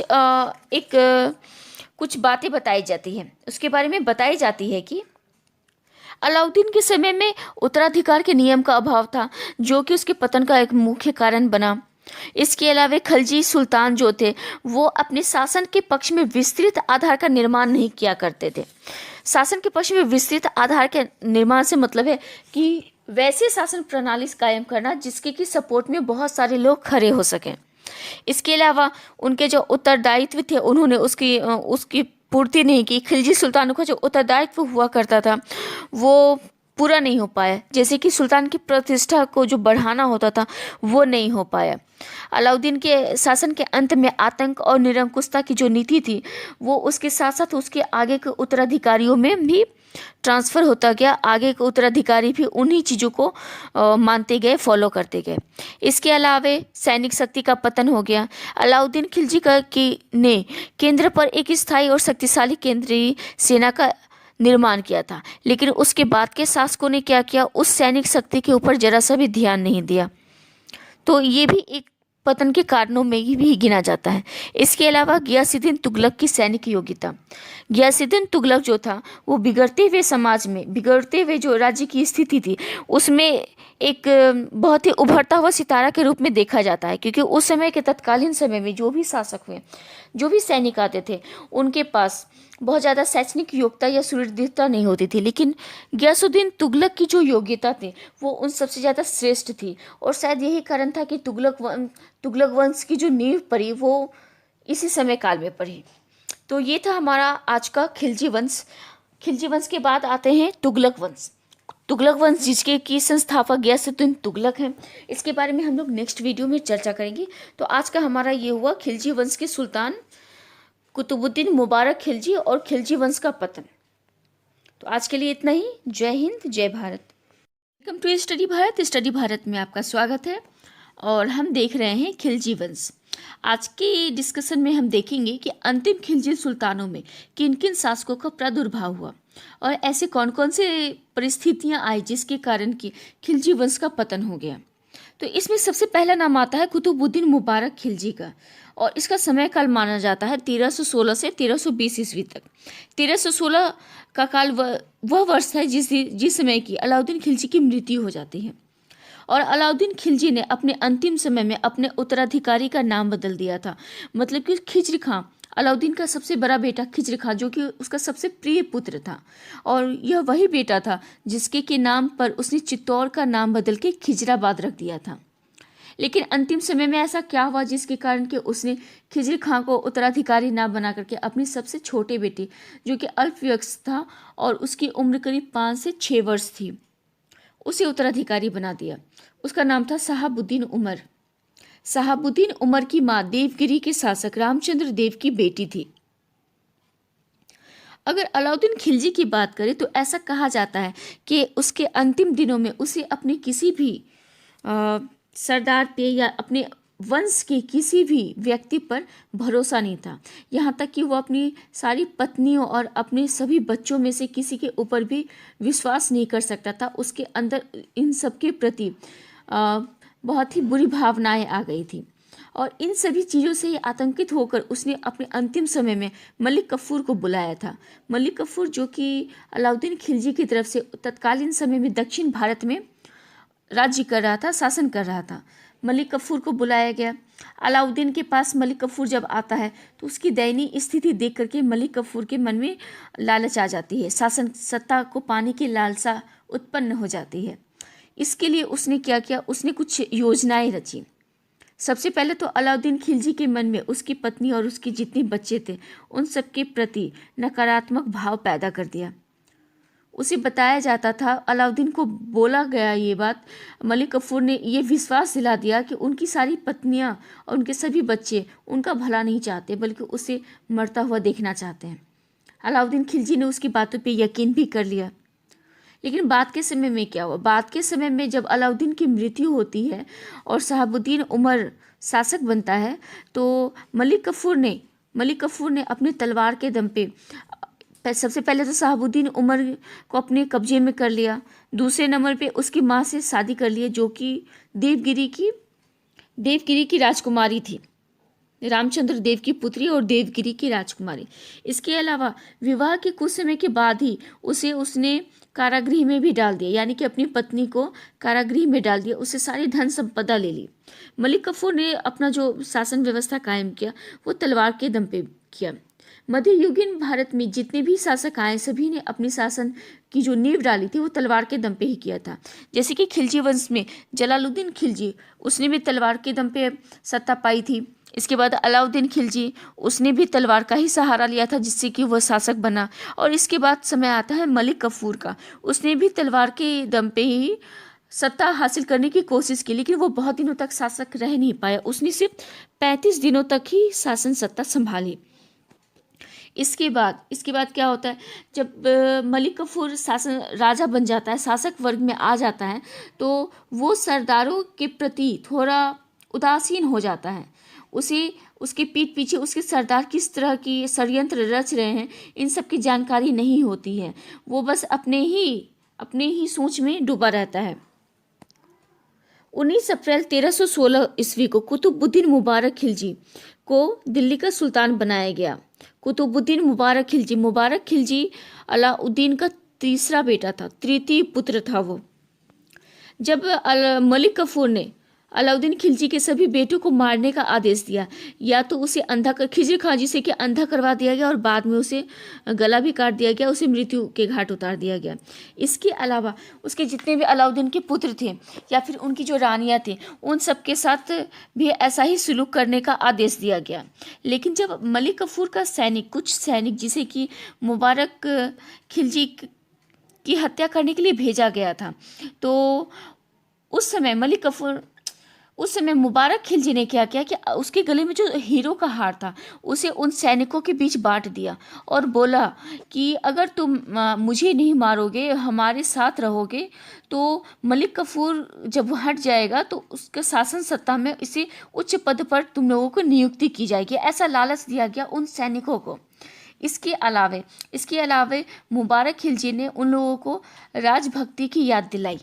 खिलजी वंश के प्रति जो राजभक्ति की प्रेरणा लेते थे लोग, उसकी याद दिलाई। और इन सभी चीज़ों के कारण क्या हुआ कि जो सैनिक मुबारक को मारने आए थे वही सैनिक वापस चले गए और मलिक कफूर की हत्या कर दी। इसके बाद कुतुबुद्दीन मुबारक खिलजी शासक बनता है। कुतुबुद्दीन मुबारक ने अपने शासनकाल में उदार की नीति अपनाई। सबसे पहले तो अलाउद्दीन और मलिक कफूर के द्वारा जो भी शख्स को बंदी बनाया गया था, उन व्यक्तियों को उसने मुक्त कर दिया। सैनिकों को बड़ा वेतन दिया और लोगों की जब्त भूमि वापस कर दी गई। उलमा वर्ग को आर्थिक अनुदान पुनः देना आरंभ किया और वे सभी आदेश वापस ले लिए गए जो जनता के लिए अप्रिय थे। कुतुबुद्दीन मुबारक खिलजी की बात करें तो उसने अपने शासन के शुरुआती दौर में बहुत ही अच्छा काम करने की सोची, लेकिन ऐसा बहुत ज़्यादा परिस्थिति का बदलाव बहुत ज़्यादा उसके द्वारा लाया नहीं जा सका। जब कुतुबुद्दीन मुबारक उदार की नीति अपना रहा था, सारे कैदियों को छोड़ रहा था, राजस्व के लिए भूमि अनुदान जो दिए गए थे उसे वापस कर रहा था, तो इन सारी चीज़ों का राजस्व के ऊपर बहुत ही प्रतिकूल प्रभाव पड़ता है। सबसे पहले तो सैनिकों को बड़ा वेतन दिया गया। उस समय जो कंडीशन थी, जो राजस्व की जो स्थिति थी, वो बहुत ही बुरी हालत में थी। सबसे पहले सैनिकों को 6 महीने का एडवांस वेतन दिया गया, जिससे कि राजकोष खाली हो गया। दूसरा, कर जो कि अलाउद्दीन खिलजी के द्वारा लगाया गया था राजकोष को भरने के लिए, कुतुबुद्दीन मुबारक खिलजी ने क्या किया, उन करों को माफ़ कर दिया, जिससे कि पहले ही राजस्व खाली हो गया था, दूसरी तरफ राजस्व का आना भी बंद हो गया। बहुत सारे लोगों को दान दिया गया, जैसे कि उलमा वर्ग। आर्थिक अनुदान देने से पूरी तरह से इकोनॉमिकल सिस्टम जो थी खिलजी वंश की, वो दयनीय हो गई। इसके अलावा उसने कोशिश की अपने आप को बहुत ही सुदृढ़ शासक बनाने की। उसने कोशिश की उसके राज्य में शांति हो, सुशासन व्यवस्था बनाया जा सके। कई कदम भी उठाए इसके लिए, लेकिन बहुत ज़्यादा अंतर हो नहीं पाया। उसने सबसे पहले तो गुजरात विद्रोह को शांत किया और शासन व्यवस्था को मौजूद किया। इसमें गुजरात के विद्रोह में क्या होता है, गुजरात में जब विद्रोह अलाउद्दीन के समय में क्या होता, अलब खां की जब मृत्यु कर दी गई थी, तो उसके बाद उसके वफादार सैनिक और सरदार, उन लोगों ने दिल्ली से अपना संबंध तोड़ लिया था, संबंध विच्छेद कर लिया था। मलिक कफूर ने आइन उल मुल्क को उस विद्रोह को दबाने के लिए भेजा था, लेकिन बहुत ही जल्दी क्या हुआ, मलिक कफूर की भी हत्या हो जाती है, क्योंकि उसे कुतुबुद्दीन मुबारक खिलजी मार देता है। तो इस कारण आइन उल मुल्क जो कि मलिक कफूर के लिए काम कर रहा था, वो राजपूताना के क्षेत्र में आकर रुक जाता है। उसके बाद मुबारक ने गाजी मलिक तुगलक को उसकी सहायता के लिए भेजा। गाजी मलिक तुगलक, जो कि आगे जाकर के काफ़ी शक्तिशाली हो जाता है, वो आइन उल मुल्क के पास गया गुजरात के विद्रोह को समाप्त करने के लिए। आइन उल मुल्क ने गुजराती सैनिक और सरदारों में फूट डलवा दी, कूटनीतिक तरीके से फूट डलवा दी, और लास्ट में एक युद्ध में उन्हें पराजित कर दिया और गुजरात के ऊपर अधिकार कर लिया। मुबारक ने अपनी ससुर जौहर खां, जिसका कि नाम था मलिक दिनार, उसे गुजरात का सूबेदार घोषित कर दिया। तो इस तरह से गुजरात का जो विद्रोह होता है उसे दबाने में ये लोग पूरी तरह से सफल हो जाते हैं। उसने स्वयं क्या किया था कि देवगिरी के ऊपर, उसके बाद गुजरात के विद्रोह के बाद देवगिरी पर चढ़ाई की, वो भी 1318 ईस्वी में।